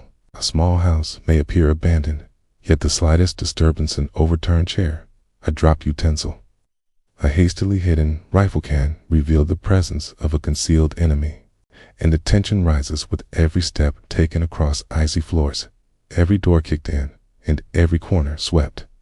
The air itself seems to thicken with anticipation, charged with the fear of unseen eyes, while snow muffles the usual sounds of movement, turning even a whispered word into an audible signal, a potential betrayal of position. Outside, Lieutenant Audie Murphy directs the operation with the calm urgency of a man intimately familiar with both the danger and the stakes, moving swiftly from building to building, offering instructions, covering angles, and providing a sense of structure that steadies the hearts of the men who, without him, might succumb to panic, hesitation, or reckless impulsivity. Each house cleared becomes a microcosm of the battlefield, tense, uncertain, and charged with the potential for sudden violence. Sometimes the rooms are empty, offering only the echo of footsteps and the cold smell of snow that is blown in through shattered windows, a deceptive calm that belies the danger still lurking nearby. At other times, frightened civilians crouch in corners, their eyes wide with terror, and the soldiers must navigate the delicate balance between securing the building and preserving innocent life, all while remaining acutely aware that one misstep could invite an ambush from a hidden German soldier. The men's nerves are stretched taut, muscles quivering from both fear and fatigue, hands slick with the sweat of exertion beneath frozen gloves, and the cold bites at exposed skin, reminding them that death can come from the environment as easily as from the enemy. Through the chaos and nerve-wracking tension, the soldiers rely on each other in ways that transcend mere tactical necessity. Silent communication, shared glances, and instinctive coordination develop into a language of trust, honed through repeated exposure to danger and sharpened by the relentless demands of clearing one building after another. Lieutenant Murphy's presence amplifies this cohesion, as he models calm decisiveness under pressure, checks on the men personally after each sweep, and reassures those who flinch or falter. His attention to detail and courage serving as both a shield and a compass for the company, ensuring that even amidst the unpredictable violence of urban combat, every soldier understands their role, their responsibility, and the importance of acting as a single, coordinated force rather than a collection of individuals at risk of being picked off one by one. By the time the last house on the street is cleared, the soldiers are mentally and physically drained, every nerve frayed, every muscle tense, yet each man carries with him a heightened awareness of both danger and capability, an understanding that survival in this environment depends as much on meticulous attention, steady nerves, and mutual trust as it does on bullets and firepower, and that the skill, courage, and leadership exemplified by Lieutenant Murphy can turn even the most nerve-wracking moments into opportunities for decisive action, cohesion, and the small but critical victories that keep Company B alive and moving forward in the frozen, perilous heart of war. In the heart of the village, as snow crunches under their boots and the cold wind cuts through the gaps in their winter gear, every doorway and window transforms from a mundane architectural feature into a silent, looming threat, a potential trap where an enemy sniper could be lying in wait, rifle trained, finger poised over the trigger, eyes scanning for the faintest movement that betrays the presence of an intruder, while around each corner, in shadowed hallways and behind shuttered panes, hidden ambushes await, designed not merely to injure, but to instill a deep, paralyzing uncertainty that weighs on the mind as heavily as the weight of their rifles and packs weigh on their shoulders. Every movement through these streets demands an almost superhuman concentration, a heightened awareness that stretches across every sense, eyes constantly sweeping, ears straining to pick up the faintest noise, the soft scuff of a boot, the whisper of fabric, the click of a weapon being chambered, while the body instinctively reacts before the mind has fully processed. Muscles tensing, heart racing, and every fiber of being braced for an attack that could erupt from the smallest, most unassuming gap in a wall or the cracked frame of a window. The soldiers learn to treat every building as a potential battlefield within a battlefield, where success depends not solely on courage, but on careful observation, instinct, and split-second decision-making that can mean the difference between life and death. They move in small, deliberate teams, leapfrogging from cover to cover, rifles held at the ready, scanning both high and low, aware that a single misstep could turn an ordinary doorway into a fatal line of fire, that an unobserved shadow in a window could conceal an enemy poised to strike, and that the very structures they navigate, once symbols of shelter and domestic life, have become instruments of war, capable of exacting a deadly toll on the unwary. Lieutenant Murphy, with his keen eyes and steady presence, acts as both guide and anchor in this nerve-wracking environment, moving from point to point, observing angles, predicting possible enemy positions, and constantly reminding his men to check corners, sweep windows, and maintain overlapping fields of fire. For in these frozen streets, teamwork and vigilance are as critical as bravery and marksmanship. He demonstrates, time and again, the art of clearing a doorway, a precise kick to disturb any traps, a rapid scan of the interior, 2 soldiers covering the room, while a third secures the threshold. Every motion choreographed with the precision of a dance, a ritual born from both training and hard-earned experience, designed to maximize safety while maintaining the momentum of the advance. Despite this methodical approach, fear never fully dissipates.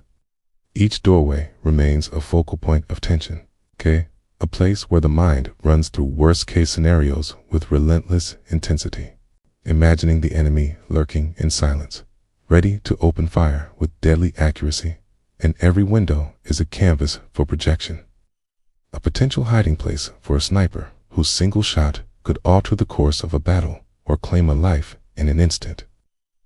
The soldiers learn to trust their senses, their training, and one another, and to rely on Murphy's guidance to navigate this maze of danger, understanding that in the delicate interplay between anticipation and reaction, vigilance and instinct, coordination and courage, survival is a product not only of firepower but of discipline, awareness, and the quiet, commanding presence of a leader who refuses to be separated from those he leads.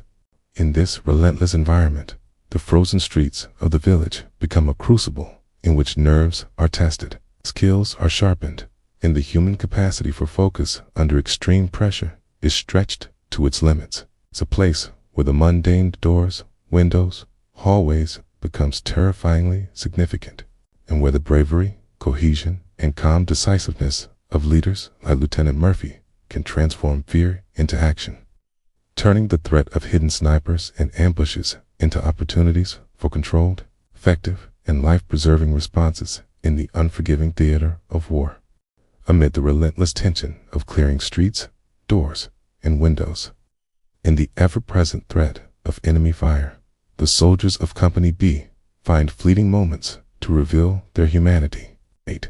Brief, fragile interludes where the armor of duty slips and they speak quietly of lives and loves far beyond the snow-laden village, where the war has dragged them into a realm of danger, exhaustion, and unceasing vigilance around a sparse makeshift fire in the partially destroyed remnants of a building. The cold gnawing at their boots and gloves, their breath forming ghostly clouds in the frigid air. The men lean close to one another, voices hushed, sharing fragments of home. A girl named Sarah waiting in a small town for one young soldier's return.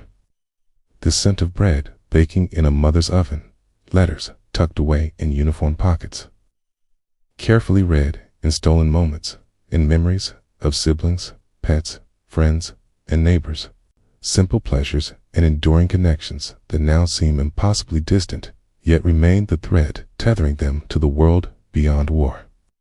These stories, told in half-whispered tones and punctuated by nervous laughter or sighs, carry a weight far greater than the men may initially admit.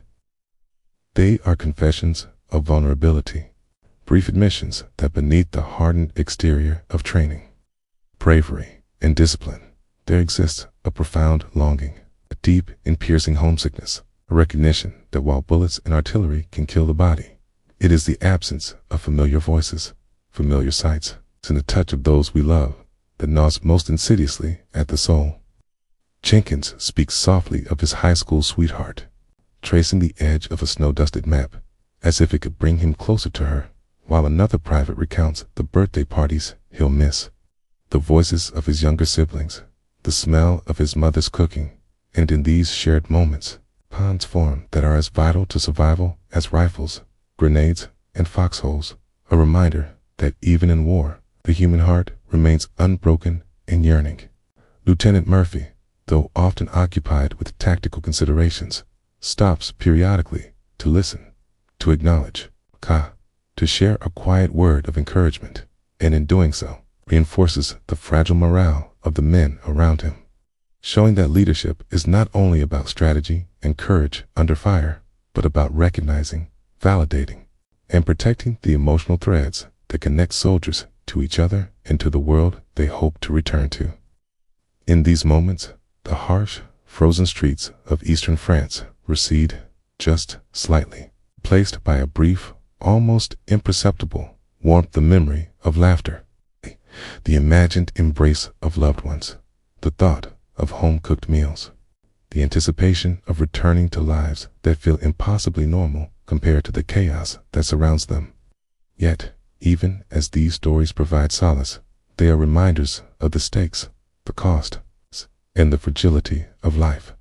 Letters discovered in pockets of fallen comrades, unfinished sentences, photographs tucked away in cold pockets. Symbols of promises that may never be fulfilled. Every whispered anecdote carries a shadow of fear, a recognition that the laughter shared around this cold, sparse fire could be the last sound some of them ever hear. That the young faces they see and the stories they tell might become echoes in memory alone. Frozen in time like the winter landscape around them, and through it all, the soldiers endure, strengthened by the knowledge that they are not alone in their longing. That these shared recollections of home and love provide a tether to humanity that even the brutal chaos of battle cannot sever. A reminder that courage in war is measured not only by bullets fired or ground gained, but by the resilience of the heart, the ability to hope, and the capacity to care even when surrounded by destruction, cold, and death. Amid the aftermath of the chaotic firefight, the snow absorbs the echoes of gunfire, and the acrid smell of gunpowder lingers in the frozen air. You find yourself kneeling beside a young German soldier whose life has been extinguished far too early. The stillness of his body, a stark contrast to the violent urgency of the battle moments before. And as you carefully check for identification, your fingers brush against a folded piece of paper tucked into the pocket of his uniform. Worn and creased as though it had been carried close to the heart, shielded from the elements and from prying eyes. Fragile fragment of a world that existed beyond the conflict. A world of family, of love, of simple human existence that now has been violently severed. With hesitant reverence, you unfold the letter, the script, delicate, looping, almost childlike, betraying the youth of the writer.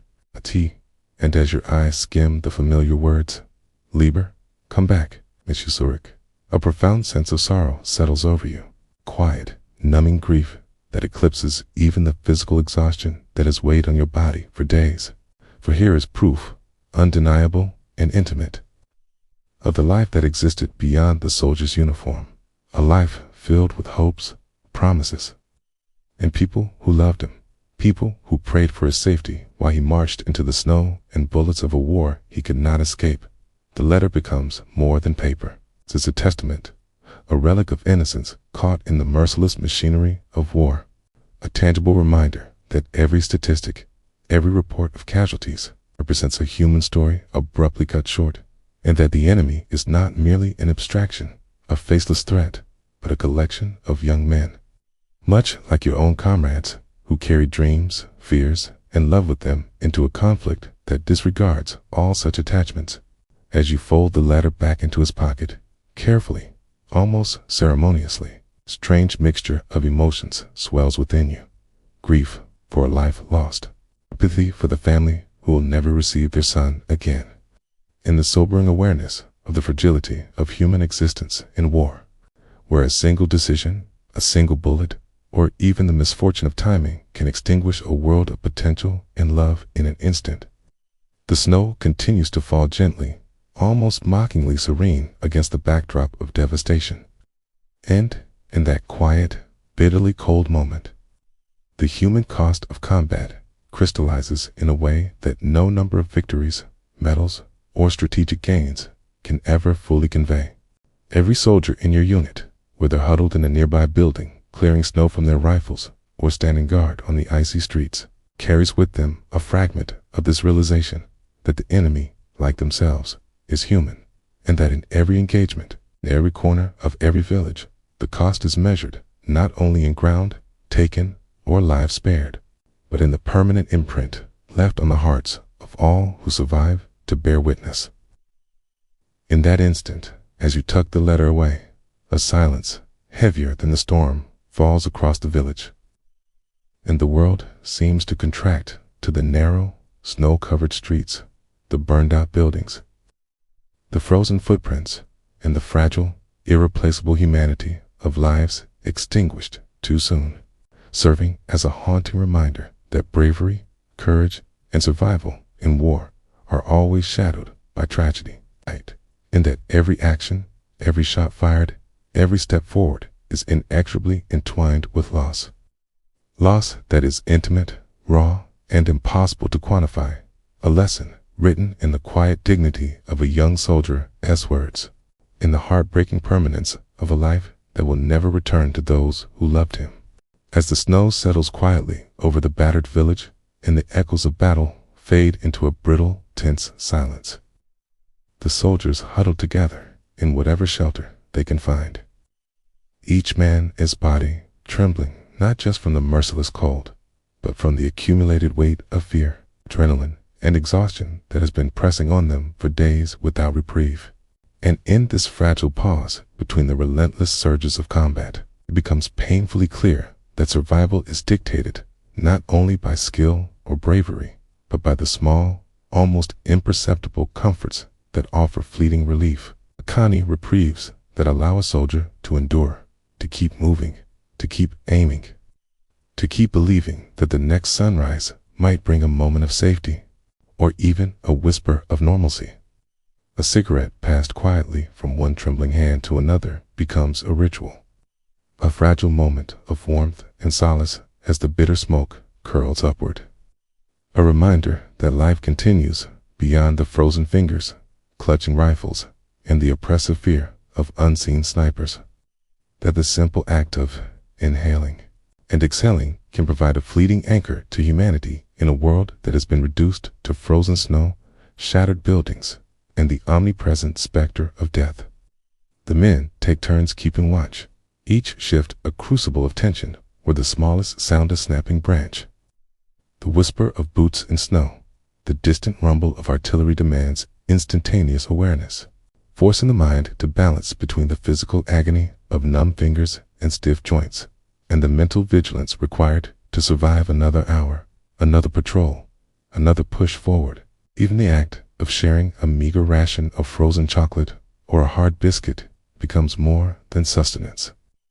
It is a tactile reminder that life persists, that the human body and spirit can endure when supplied even with the tiniest tokens of energy, taste, and warmth, and that these small comforts can mean the difference between succumbing to despair and pressing onward with grim determination. Exhaustion settles like a heavy blanket over every movement and every thought, slowing reflexes, dulling senses, and amplifying fear. Yet in these moments, the soldiers discover the paradoxical clarity that comes from pushing to the limits of human endurance. Thoughts crystallize, priorities sharpen, and the line between instinct and reason blurs, allowing split-second decisions to carry both precision and survival instinct, while Lieutenant Murphy moves among them, checking on each man personally, offering a quiet word, a reassuring nod, or a brief smile that, though slight, carries immeasurable weight, reminding every soldier that they are not alone in the freezing darkness. That leadership is tangible, active, and inseparable from the shared struggle. In these bitter nights, the juxtaposition of fear and small comforts is stark. The chill bites through every layer of clothing. Fingers stiffen until they feel incapable of gripping, and every minute spent awake and alert becomes a trial of endurance. Yet the warmth of a brief fire, the glow of a cigarette, the camaraderie shared in whispered conversations, and the faint taste of frozen rations provide ephemeral islands of relief in a sea of cold, danger, and unrelenting tension. It is this delicate interplay between the terror of imminent death, the bone-deep cold that threatens to sap will and strength, and the almost absurd, fragile comforts that remind soldiers of their own humanity that shapes life on the front lines, dictating who can endure, who can keep moving, and who will find within themselves the resilience to face yet another day in a war that shows no mercy to either body or spirit, proving that survival in these frozen landscapes is as much about managing fear and fatigue, finding strength in fleeting warmth, and holding on to the smallest reminders of life outside the battlefield, as it is about ammunition, strategy, or firepower. Just as the long night of tension, exhaustion, and the biting cold begins to wear the edges of every soldier's resolve thin, A distant, almost imperceptible sound drifts through the frigid air, carried faintly over the rumble of artillery and the crunch of snow under tired boots. And at first, the weary minds of Company B struggle to believe it could be anything more than a trick of the wind or the echo of a distant shell.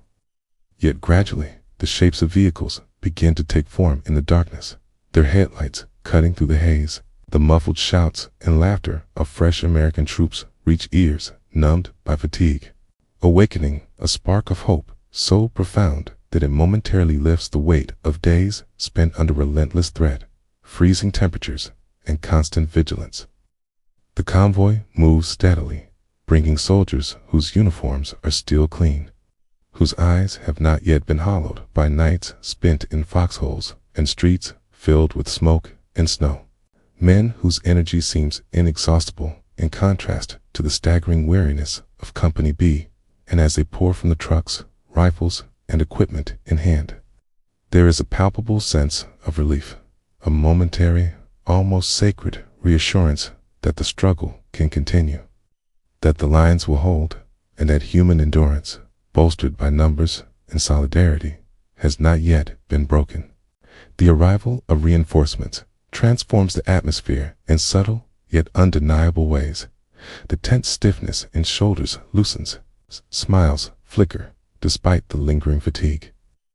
Voices gain strength and coordination, and for the first time in days, a fleeting feeling of normalcy seeps into the frozen village. It's a reminder that even amidst chaos, there exists the promise of support, the certainty that the sacrifices of the past hours or days are not endured in vain. Lieutenant Murphy moves quickly among the newcomers, his sharp eyes assessing not only their readiness, but also their morale. His presence, a calming anchor that ensures the fresh troops integrate seamlessly into the ongoing defense.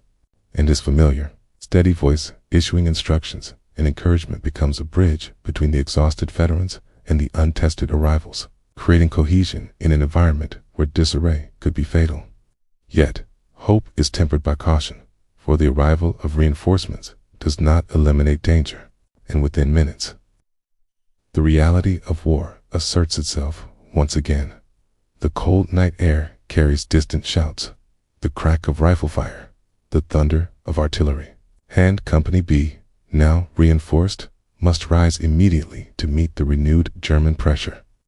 Their temporary respite transformed into a renewed campaign of vigilance, movement, and strategic engagement.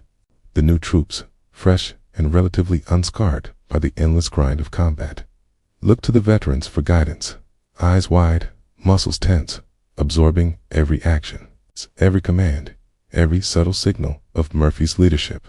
And in that instant, a bond is forged between the hardened experience of Company B and the eager, hopeful determination of the reinforcements. A bond born not of friendship, but of shared survival, of mutual dependence, and of a tacit understanding that the coming hours will test both resolve and skill to their utmost limits. As the combined forces move into position, the village seems to transform before your eyes. The long, narrow streets that had seemed like frozen corridors of peril now pulse with movement, energy, and renewed coordination. Rifles clutched with purpose, eyes scanning for ambushes, boots crunching in unison through the snow, and with each measured step, the soldiers feel the intangible lift that hope brings, a vital counterbalance to the fatigue and terror that had previously dominated every thought, every movement. For a brief, precious moment, it is not just survival that drives them forward, it is the shared determination, the visible support of comrades, and the knowledge that they are no longer alone in their struggle, that reinforcements have arrived, that the fight will continue, but with a renewed chance to hold ground, protect one another, and press the offensive against a determined and dangerous enemy. In these frozen streets, where every shadow could conceal death and every building a trap, the arrival of fresh American troops becomes more than tactical advantage. It is a lifeline, a surge of morale that infuses the men with the energy to face the coming hours with grit, vigilance, and a renewed belief that, together, they can endure the unimaginable and survive the merciless trials of war. with the arrival of fresh American troops providing a flicker of hope and renewed energy. The combined force of Company B and their reinforcements begins to press forward through the snow-draped streets of the battered village. Every step, a calculated risk. Every movement measured with the knowledge that ambushes could spring from any doorway, window, or shattered wall. And yet, the men move with a disciplined urgency, born of desperation, training, and sheer survival instinct, their rifles raised, senses hyper-focused, and breath visible in the bitter cold, as they navigate a landscape that has been transformed into a labyrinth of potential death traps by weeks of relentless combat and artillery fire.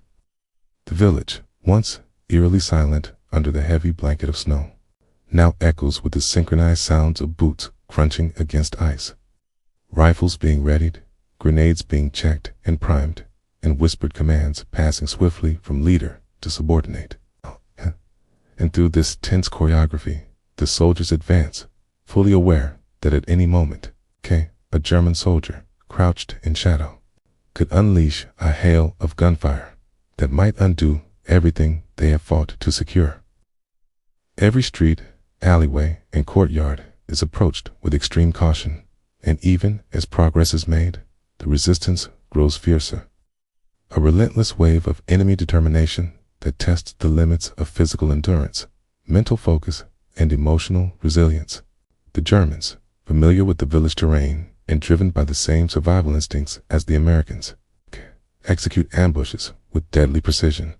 A sudden burst of automatic fire from a broken building, a well-placed sniper round from a distant window, or the terrifying thud of grenades landing just feet away.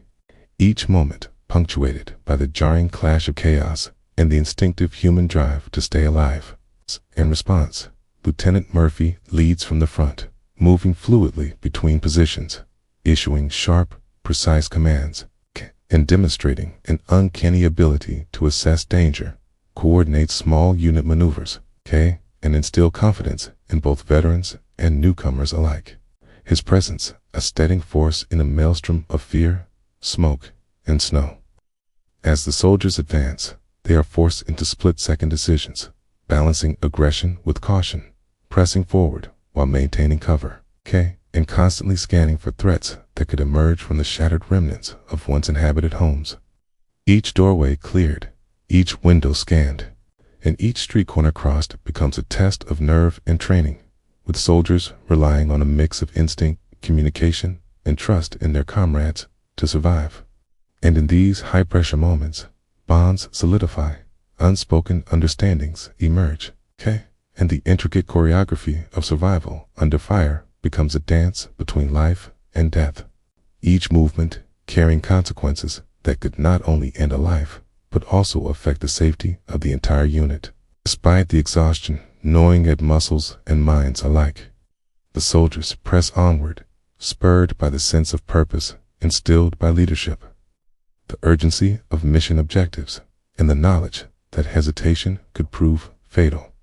Every shadow is assessed, every sound interpreted, and every burst of movement from the enemy is met with swift, disciplined retaliation as Company B methodically pushes through the village, claiming streets, securing strategic points, and advancing block by block under the constant threat of ambush. The air is filled with a mixture of gunpowder, sweat, and the metallic temps of blood. Yet the soldiers continue, hearts pounding, senses sharpened, and the camaraderie and shared determination of the men proving as essential to survival as any weapon, ammunition, or tactical advantage. By the time they reach the outskirts of the next sector, bodies are covered in snow, fingers numb, boots heavy with ice. The Americans have carved a path through the enemy's defenses. Every inch gained a testament to courage, resilience, and the unyielding will to survive and protect one another, knowing full well that the battle is far from over, that ambushes and resistance will continue to test them relentlessly, and that every step forward is hard won in a war where victory and survival are inseparably entwined, each advancing moment steeped in both peril and purpose. Amidst the unrelenting chaos of streets strewn with debris, the acrid stench of gunpowder lingering in the cold air, and the distant, intermittent thrum of artillery shells exploding beyond the village perimeter. Lieutenant Audie Murphy's presence cuts through the fear and exhaustion like a steady beacon, a force of both inspiration and practicality that binds the men together, even as their bodies are pushed to the brink of collapse. Their fingers numb, their boots caked in ice, and their faces etched with the constant strain of survival. And it is precisely this unwavering, hands-on leadership that becomes the invisible armor shielding Company B from despair, imbuing every hesitant step forward with the courage to continue despite the omnipresent danger. Murphy does not issue commands from a distance, nor does he rely solely on the authority of rank. He moves among the men, crouching beside them in the frozen alleys, sharing in their cold discomfort and the tangible fear that grips them as the enemy fires from hidden positions. And in doing so, he exemplifies a leadership style that transcends orders, demonstrating by action that no man is expendable, no struggle insignificant, and no measure of bravery goes unnoticed, creating a palpable sense of trust that spreads through the ranks like warmth from a carefully tended fire in the dead of winter, even as the soldiers navigate the treacherous, snow-covered streets. With every step forward, a calculated gamble against ambushes and sniper fire. Murphy's voice remains a steady rhythm, alternating between concise, urgent instructions and brief moments of reassurance. His sharp eyes scanning for threats, while simultaneously noticing the fatigue and hesitation in those around him. And in these fleeting observations, he adjusts positions, distributes ammunition, and offers words of encouragement, not as platitudes, but as lifelines, tethering each man to the shared goal of survival and mission success. The soldiers began to recognize the subtle ways in which his leadership influences every action. The timing of a suppressed burst of rifle fire that covers a comrade advancing through a street, the hand signals that guide a cautious entry into a partially destroyed building, and the strategic decisions made under fire that both minimize casualties and maximize their forward momentum, all executed with a calm precision that belies the storm of battle swirling around them. What sets Murphy apart is not merely tactical acumen, but the emotional resonance of his leadership. The men see, in the set of his jaw, the sweat and blood smeared across his uniform, and the exhaustion that tugs at his every movement, the same struggles they themselves face. Yet he presses forward regardless, refusing to allow despair or fatigue to dictate the pace of the operation. And in witnessing this, each soldier draws on reserves of strength they did not know they possessed, motivated by the knowledge that their leader is shoulder to shoulder with them, enduring the same pain, cold, and danger, and that their individual efforts are part of a larger, purposeful strategy guided by someone who understands the stakes and values every life in his command. Even in moments of quiet, between skirmishes, as the soldiers catch fleeting breaths and check their surroundings, Murphy circulates among them, asking a word about injuries, offering a nod of approval, or quietly distributing rations, never allowing anyone to feel isolated in the middle of the relentless conflict. And it is this combination of tactical genius, personal courage, and empathetic oversight that transforms the soldier's perception of the battlefield. What might have seemed like a chaotic, endless sequence of frozen streets and hidden threats becomes a navigable landscape where careful observation, decisive action, and unwavering camaraderie coalesce under a leader whose presence itself bolsters morale, strengthens resolve, and turns fear into a calculated vigilance, ensuring that each man, no matter how weary, feels capable of contributing meaningfully to the survival of the group, the progress of the mission, and ultimately the preservation of their own lives in a war that shows no mercy. As the first pale light of dawn casts a fragile glow over the snow-laden streets, Company B braces itself for what will become one of the most grueling and defining moments of their campaign. A stretch of urban combat where every shattered building, every narrow alley, and every shadowed corner could conceal an enemy soldier ready to fire with lethal precision. And yet, despite the biting cold, the fatigue that presses heavily on their bodies, and the constant tension gnawing at their minds. The men move forward under Lieutenant Murphy's watchful eye, each step deliberate, each action choreographed by countless drills, and yet tempered by the unpredictable, chaotic reality of war, where training meets the merciless uncertainty of combat. The streets seem to stretch endlessly, an icy labyrinth where the echoes of gunfire reverberate off stone walls, shattering windows and splintered doors. The sharp staccato of rifles interspersed with the muffled thuds of grenades exploding in rooms once filled with the quiet rhythms of civilian life, now transformed into arenas of survival and desperation. And in the midst of this controlled chaos, Murphy's presence provides the spine of order, a human anchor that directs, protects, and inspires simultaneously. Clearing houses becomes a terrifyingly methodical task, a sequence of movements repeated over and over as if in a grim life or death dance. One man kicks open a door, another sweeps with his rifle, a third checks corners, and the fourth maintains security outside.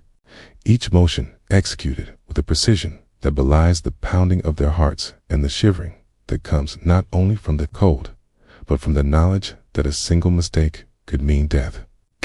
Each room is scrutinized, each piece of furniture overturned, each stairwell checked for hidden threats, booby traps, or enemy soldiers lying in wait, and the tension is unrelenting, a mental and physical pressure that stretches time into a series of agonizingly long moments where instinct, training, and sheer willpower collide. Every sound, creaking floorboard, a shifting shadow, a faint exhalation elicits an immediate, reflexive response, a testament to the months of vigilance that have honed the men's senses into instruments of survival. And yet, even amidst the terror, small acts of humanity persist, a whispered word of encouragement, a steadying hand on a shoulder, or the briefest glance exchanged that silently says, "We will get through this together." At the center of the village, the church looms like a solemn sentinel over the ongoing battle. Centuries-old stone walls now scarred by shell fragments and gunfire, yet it remains a strategic focal point, a bastion that must be secured to ensure the success of the operation. And as Murphy directs a team toward its heavy wooden doors, the men prepared with a mixture of dread, determination, and grim resolve. As grenades arc through the air, their explosions reverberating through the nave, followed by swift, silent movements as the assault team enters, rifles sweeping, eyes alert for the slightest hint of resistance. Every creak of the floor and shaft of light filtering through the stained glass scrutinized for enemy movement. Within the church, silence and danger intermingle, each shadow potentially hiding a soldier, each pew a potential shield or trap, and yet the Americans advance methodically, clearing each corner, securing each passage, their coordinated efforts a testament to leadership, training, and unyielding courage. Outside, the streets remain a deadly gauntlet, with German forces attempting to hold key positions, ambushing from ruined buildings and laying down sporadic fire to slow the advance. But Company B, bolstered by reinforcements and guided by Murphy's relentless oversight, presses onward, advancing in short, disciplined bursts while providing covering fire for one another, leaping from cover to cover and gradually reclaiming territory inch by inch. The combination of street fighting and the meticulous clearing of buildings transforms the village into a dynamic, shifting battlefield where every decision, every movement, and every reaction could alter the outcome. And yet the soldiers continue, their resolve hardened by shared experience. It's the leadership of Murphy and the simple, unspoken understanding that failure is measured not only in lost ground, but in lost lives. By the time the church is finally secured and the surrounding houses cleared, a tense, heavy quiet settles over the village, punctuated only by the occasional distant sound of artillery or the rustle of snow in the trees. And in this stillness, the men feel a fleeting, almost a real sense of accomplishment, a recognition that the combination of courage, discipline, and leadership has enabled them to survive the unrelenting crucible of close-quarters combat, and that each cleared doorway, every neutralized threat, and every hard-fought foot of territory gained has been a testament not just to strategy or training, but to the endurance of the human spirit under the most extreme conditions imaginable. The village now seems to exist in a suspended, almost surreal reality, with the roar of artillery shells and the sharp crack of rifle fire intertwined with the groans of shattered buildings and the muted cries of the wounded, creating a relentless symphony of destruction that dominates every sense.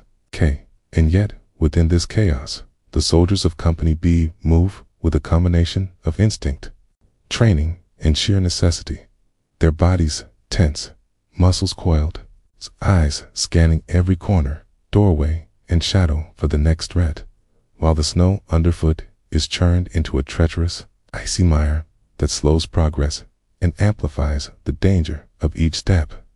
The artillery is indiscriminate, raining down in sudden, thunderous bursts that shake the streets, throw debris into the air, and force the men to press themselves into the frozen earth, their helmets and gear offering minimal protection against the explosions that erupt all around. And while the distant thunder of these massive guns could easily numb the senses, Murphy's voice and steady presence cut through the cacophony, providing the clarity and direction needed to maintain cohesion amidst the bedlam. Within the crumbling houses and narrow alleys, the close-quarters combat is a tense, suffocating ballet of survival, where every creaking floorboard, every half-open door, and every partially shattered window can conceal an enemy soldier waiting to strike. And the men must move with precision, clearing rooms methodically, communicating silently through hand signals, and coordinating their movements so that every corner covered, every doorway breached, and every floor swept reduces the risk to themselves and their comrades, all while the pressure of artillery and the unpredictability of the enemy's response weigh heavily on their minds. It is a battle fought not in broad, sweeping movements, but in inches, in heartbeats, in the careful assessment of shadows and sounds that could mean the difference between life and death. Grenades arc through shattered windows, explosions momentarily illuminating rooms in fiery flashes, followed by the acrid smoke that fills lungs and stings eyes. Yet the soldiers advance, weapons raised, senses heightened, responding to each threat with a combination of disciplined training and raw instinct, while Murphy moves among them, eyes sharp, issuing instructions, providing support, and even in the most intense moments, offering brief, grounding words that remind the men of both their purpose and their humanity amidst the violence. The artillery, deafening and continuous, punctuates the ground assault with terrifying regularity, forcing soldiers to constantly adjust, dive for cover, and anticipate both the trajectory of incoming shells and the potential movements of enemy combatants, using the chaos to their advantage. A deadly chess game played in the freezing cold with human lives as the pieces. In these hours of continuous combat, the sensory overload is overwhelming. The roar of distant shells, the staccato of rifles and machine guns, the shattering of glass and masonry, the cries of injured comrades, and the biting cold that seeps into every layer of clothing, gnaws at extremities, and makes even the simplest movements laborious and painful. And yet, despite exhaustion, fear, and the constant threat of sudden death, the men persist, driven by training, trust in their leader, and the unspoken bond forged in shared danger. Their actions a blend of precision, courage, and necessity as they clear each building, securing each street an inch closer to their objective, proving that in the crucible of warfare, survival depends as much on mental fortitude, leadership, and adaptability as it does on weapons and strategy.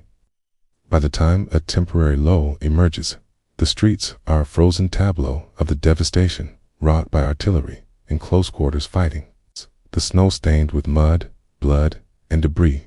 Yet the men of Company B, though battered and exhausted, remain organized, aware, and ready. Their cohesion and morale intact largely due to Murphy's tireless leadership. And in that fleeting quiet, there is a moment to reflect on the extraordinary strain, courage, and resilience required to endure a battle dominated simultaneously by the overwhelming force of artillery and the intimate, nerve-wracking danger of hand-to-hand, room-to-room combat that has tested every limit of human endurance, spirit, and ingenuity. As the echoes of gunfire fade into the brittle winter air, and the smoke of spent artillery shells begins to dissipate, leaving us a real quiet that seems almost unnatural after hours of relentless combat. The soldiers of Company B are confronted with the stark duality of war, the unyielding horror of violence, and the rare, fleeting glimpses of humanity that punctuate the devastation, reminding them in moments of fragile clarity that life persists even amidst destruction. As they navigate through the snow-strewn streets and shattered buildings, the aftermath of battle presents a grim tableau. Collapsed walls, splintered furniture, abandoned personal belongings, plagued in the silent, tragic forms of those who did not survive, both enemy and civilian. Their presence an unspoken testament to the cost of conflict, a stark reminder that each action carries consequences far beyond the immediate tactical objectives. Yet, even in these harrowing scenes, moments of human connection pierce the darkness like sparks against the snow. Moments that, though brief, linger in memory with profound significance, such as a soldier pausing to offer a hand to a frightened civilian child trapped in the remnants of a ruined home, helping them to safety despite the persistent threat of enemy fire, or the quiet, almost ritualistic act of checking on a wounded comrade, applying first aid with trembling hands while offering words of encouragement and reassurance. The kind of gestures that seem almost incongruous in the midst of chaos, yet serve as vital anchors to sanity, compassion, and purpose amidst the relentless grind of battle. In one particularly haunting instance, a young American soldier discovers a letter in the pocket of a fallen German combatant, its ink smudged from snow and tears. The words inside expressing love, longing, and the simplest of human desires to return home, to be embraced by family, to survive in that discovery. The soldier is struck by the shared humanity between enemies, a profound recognition that the war has claimed lives indiscriminately, reducing countless individual stories to tragedy, yet simultaneously revealing the vulnerability, hopes, and fears that connect all people, regardless of uniform or allegiance. And in that fleeting realization, a solemn sense of empathy surfaces amidst the exhaustion, cold, and terror. These interwoven experiences, the visceral horror of explosions, the immediacy of enemy fire, the chilling stillness of destroyed homes, the sight of comrades wounded or fallen, and the quiet acts of humanity coalesce into a complex tapestry of emotion, where terror and courage, despair and compassion, numbness and acute awareness coexist in a delicate balance that defines the soldier's lived reality. Each man must reconcile the instinct for survival with the moral and emotional weight of witnessing suffering, knowing that each decision, each movement, carries potential consequences not only for himself, but for his fellow soldiers, the civilians caught in a crossfire, and even the enemy who, despite appearances, shares the same basic hopes and vulnerabilities. In these moments, the soldiers develop a heightened awareness of both the fragility and resilience of life, realizing that while the immediate focus must always remain on tactics, positioning, and survival, the acts of kindness, the gestures of empathy, and the fleeting glimpses of human connection are what ultimately sustain morale, nurture courage, and provide meaning in an environment otherwise dominated by relentless violence, bitter cold, and unending uncertainty. These small yet profound moments serve as reminders that even in the darkest, most harrowing circumstances, the essence of humanity endures, offering solace, grounding, and a quiet, unwavering motivation to keep moving forward, to keep fighting, and to keep surviving despite the chaos that surrounds them. As the final echoes of gunfire fade into a cold, eerie silence, and the smoke from the relentless artillery drifts lazily over the shattered streets, a profound exhaustion begins to settle over Company B, pressing down on each soldier like the weight of the winter sky itself, their bodies stiff and aching from hours of relentless movement, their muscles protesting every step, every shift of gear, every cautious sweep of a rifle. And yet, despite the physical torment, it is the mental and emotional toll that seems most consuming. It's a relentless vigilance, the constant anticipation of danger, and the harrowing responsibility for the lives of their comrades, weighing heavier than the snow-laden packs on their backs. The men collapse against the frozen ground, the rough texture of splintered wood, the jagged edges of masonry, and the icy snow beneath their hands and knees, offering the only makeshift comfort in a landscape that has become both battleground and unyielding test of human endurance. And as they sit or lie in the remnants of what were once ordinary homes and streets, a shared, almost wordless understanding passes among them that they have survived the day, that they have endured what many could not. Yet the cost is etched into every line of their faces, every shiver, every subtle twitch of muscle, every sigh that escapes lips cracked from the cold. Lieutenant Murphy, though equally exhausted, continues to move among the men with the steady precision of someone whose responsibility transcends personal fatigue, checking on each soldier, adjusting a bandage, offering a quiet word of encouragement, simply placing a reassuring hand on the shoulder to remind them that even in the most merciless circumstances, they are not alone. His presence is both stabilizing and inspiring, a living example of leadership that leads not from a distant command post, but from the same snow-choked, debris-strewn streets where his men fight, bleed, and endure. And it is in these small, tireless acts that the bonds of trust, loyalty, and shared humanity are reinforced, becoming as vital to survival as ammunition, cover, or tactical positioning. Around them, the village lies battered, a silent testament to the chaos that unfolded just hours before. Walls gaping from shell impacts, windows shattered, doors splintered, and yet, amidst the ruin, traces of life remain abandoned belongings. Letters clutched in cold hands, and the occasional whisper of movement from civilians who have survived the onslaught, all of which serves as a somber reminder that every victory, every inch gained, comes at a deeply human cost, and that the war's reach extends far beyond the soldier's immediate experience, touching lives in ways both intimate and irreversible. As the men take these fleeting moments of rest, the cold presses relentlessly against their bodies, seeping into bones numbed by exhaustion.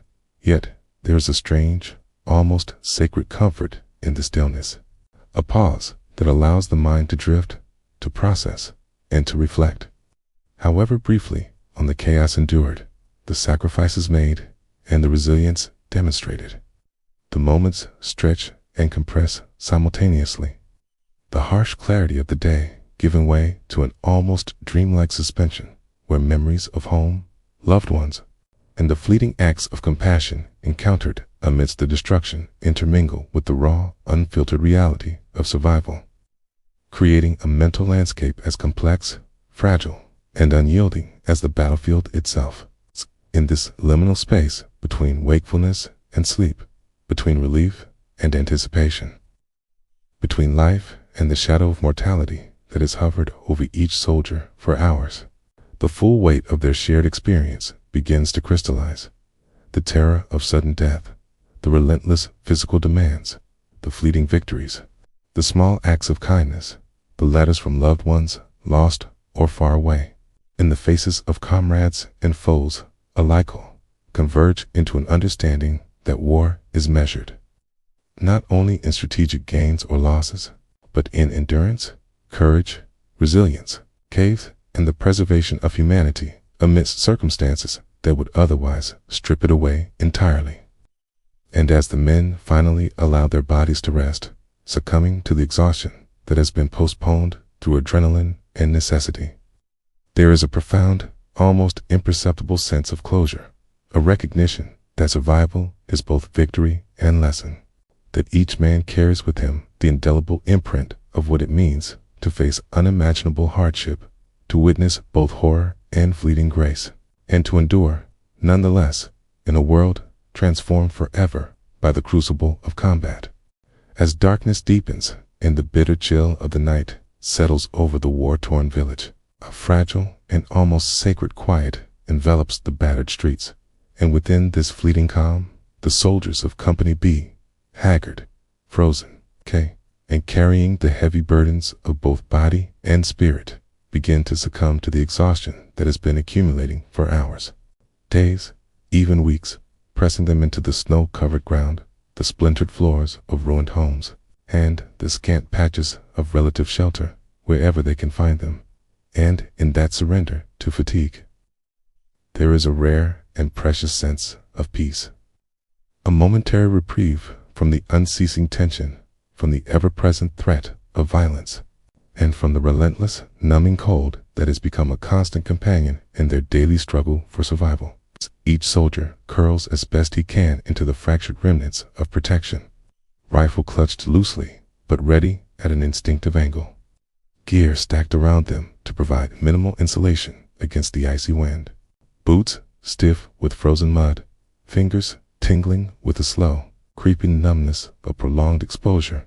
And yet, despite the physical discomfort, there is a mental softening that accompanies the body's surrender. The constant calculations, the split-second decisions, and the acute awareness of imminent danger that have dominated every waking moment begin to fade, allowing thoughts of home, fleeting memories of warmth and safety, and a quiet hope of another day to surface, intermingling with the distant, echoing sounds of artillery that now seem strangely muted in the deepening night. In this delicate balance between vigilance and rest, the soldiers experience a dreamlike suspension where time feels both endless and infinitesimal, the snow-draped ruins around them transforming into a muted, almost surreal landscape in which the harsh realities of battle are softened into abstract shapes and shadows, and the mind, seeking solace, drifts toward recollections of simpler, peaceful moments, a laugh shared with a comrade before the chaos, a letter from a loved one, a warm meal that feels impossibly distant, the scent of home, the comfort of a quiet night, untouched by gunfire or ferrol, interwoven into a tapestry of memory and yearning that contrasts so sharply with the stark devastation that surrounds them, yet provides the essential, ephemeral nourishment that sustains their courage and humanity. Even amidst the proximity of destruction's splintered walls, shattered windows, the occasional groan from a wounded comrade, the silent reminder of those who did not survive sleep, however brief, becomes a sanctuary, a temporary reclamation of control in a world that has offered so little. A rare moment when the body and mind can lower their defenses without surrendering entirely. A pause where the relentless demands of survival are momentarily replaced by the gentle rhythm of breath, the weight of the body pressed against something solid, and the quiet, almost imperceptible sense of being alive despite everything.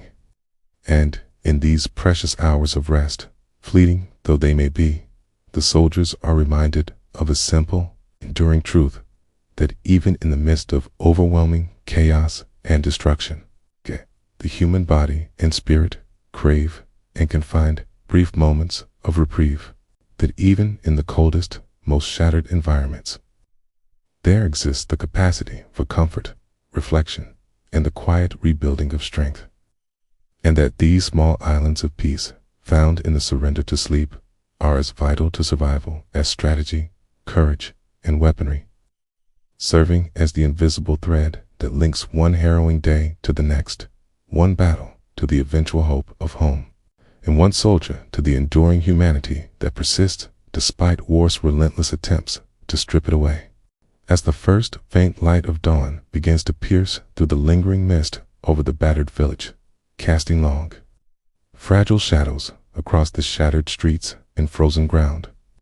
The soldiers of Company B stir from their brief, hard-won slumber, their bodies still heavy with exhaustion, in their minds carrying the residue of both the night's fleeting peace and the violent chaos that has become their daily reality.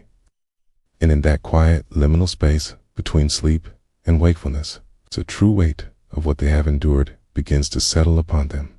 A heavy, almost tangible pressure that is neither visible nor easily measured, but nonetheless deeply felt in every ache, shiver, and heartbeat. It is here, in this subdued, reflective dawn, that the profound bonds forged in the crucible of combat are most apparent. The camaraderie that has been nurtured through shared fear, shared hardship, and shared acts of courage, standing as a silent testament to the human capacity for connection, even in the most harrowing circumstances. And as they glance at one another, faces pale, eyes rimmed with exhaustion, yet burning with determination, they see more than fellow soldiers. They see companions whose survival and well-being are intricately intertwined with their own, whose laughter, shared meals, whispered reassurances, and quiet acts of bravery have sustained them as much as any tactical maneuver or strategic advantage. At the same time, the dawn brings with it a sober awareness of the heavy cost that such endurance exacts. The fallen comrades who will never see the sun rise again, the civilians whose lives have been irrevocably altered, the young men on both sides of the conflict whose innocence has been consumed by the relentless machinery of war, and the countless moments of trauma, loss, and moral compromise that will remain etched in memory long after the guns fall silent. These are the silent casualties, the invisible wounds, as real and as enduring as any physical injury, shaping the soldier's understanding of bravery, sacrifice, and the true meaning of resilience. Amidst this panorama of hardship and human perseverance, the figure of Lieutenant Audie Murphy continues to loom, not as a mythic hero removed from the struggle, but as a living embodiment of the principles that sustain the men through each brutal day. Courage tempered with care, decisiveness tempered with empathy, and an unwavering presence that reassures even as it challenges, inspires even as it commands. It is through his example, through the way he leads from the front, checks on the wounded, and never shirks from shared danger, that the soldiers internalize a critical truth.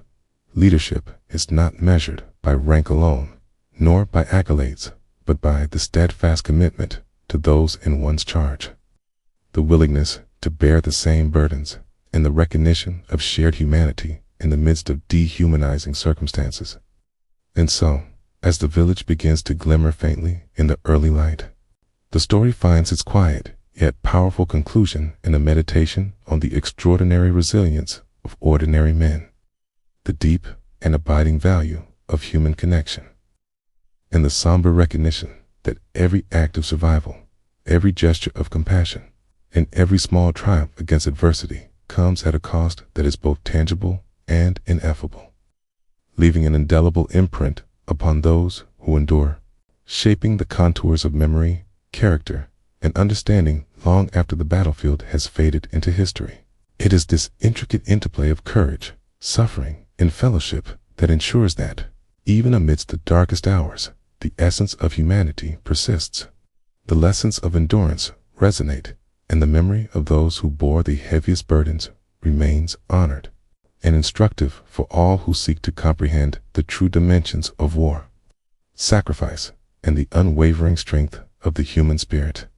As the story winds to a close, imagine yourself once more as a young American soldier in the midst of World War II, standing in the snow-draped forests of eastern France, your breath forming small clouds in the bitter, unyielding cold, your body aching from nights spent on frozen ground beneath a thin, stiff blanket, your boots wet and worn from weeks without reprieve, and your uniform stiffened by ice and mud, a constant, tactile reminder that the comforts of home, the warmth of a mattress, a hot meal, a simple shower, luxuries now unimaginable, almost mythic in their absence. The war has become your relentless companion, a force that shapes every sensation and every thought. A world where survival is measured in inches, in minutes, and in the smallest victories against exhaustion, fear, and the ever-present threat of enemy fire. Around you, the village lies in fractured silence, the remnants of tanks and demolished buildings serving as both landmarks and warnings of the violence that has passed through. Yet, the quiet is deceptive, for it holds within it the latent tension of an imminent German counterattack, the constant rumble of artillery serving as a grim lullaby that neither soothes nor comforts, only reminds you that danger could erupt at any second, and that every shadow, every distant movement could conceal life or death. In this frozen, chaotic landscape, Lieutenant Audie Murphy, astonishingly young, yet already decorated beyond measure, moves among the men with a calm, resolute presence, checking on the wounded, issuing orders, and leading by example, demonstrating that true leadership is not a matter of rank alone, but of courage, care, and an unwavering willingness to stand shoulder to shoulder with those under your command. The battles that unfold around you are relentless and harrowing. Tank destroyers are blasted into flaming wrecks by German forces, the air thick with smoke and the acrid stench of fuel and gunpowder, and yet, even as Murphy himself is injured, he organizes a counterattack, rallying the remaining men of Company B and turning the tide against advancing tanks and infantry, personally engaging enemy soldiers, eliminating threats, and halting what might have been a devastating rout. The courage of one man becomes the shield for many, his decisive actions saving lives and instilling a sense of hope and determination that courses through the company, showing that heroism is both profoundly individual and deeply communal. Even in moments between action, the soldiers endure unrelenting hardship, fingers numb, canteens frozen solid, meals reduced to hard biscuits, canned meat, and chocolate, so cold it cracks when bitten, hours stretching endlessly as they wait for orders or watch for enemy movement, the boredom as punishing as the bullets. The monotony broken only by sudden chaos that tests every nerve, every reflex, every ounce of mental and physical endurance.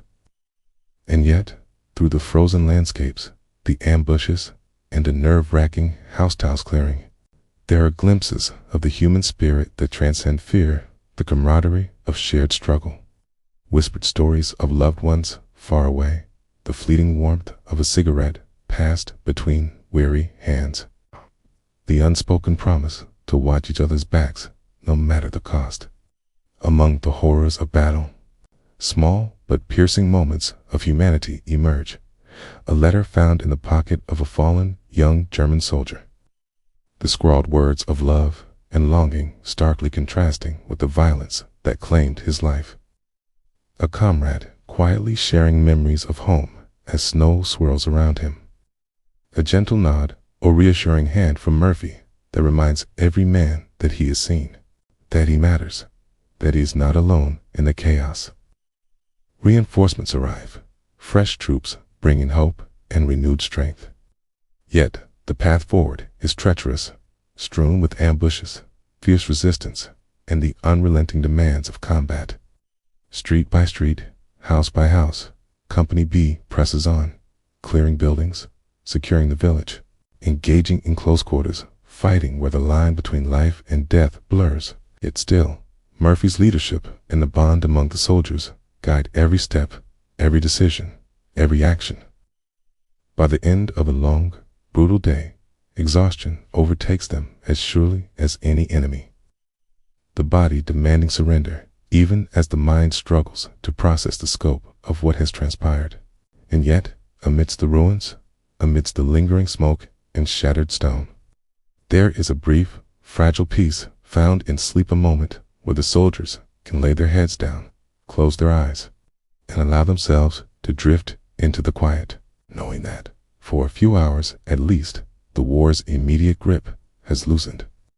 It is in these hours, brief and precious, that the reflections settle, the camaraderie forged in fire and snow, the remarkable resilience of ordinary men, and the profound, open and painful costs that war extracts from every life it touches. Okay? It is a meditation on endurance, on human connection, okay? And on the indelible impact of courage and sacrifice that lingers long after the last gun has fired. So tonight, as you lie in the comfort of your own bed, warm, safe, hey, and far from the chaos of distant battlefields, let the story of Company B and Lieutenant Audie Murphy remind you of the extraordinary strength of the human spirit, the bonds that sustain us even in the darkest hours, and the quiet moments of reflection and rest that are as vital to survival as any act of heroism. Close your eyes, take a deep, slow breath, and let the weight of the day settle gently.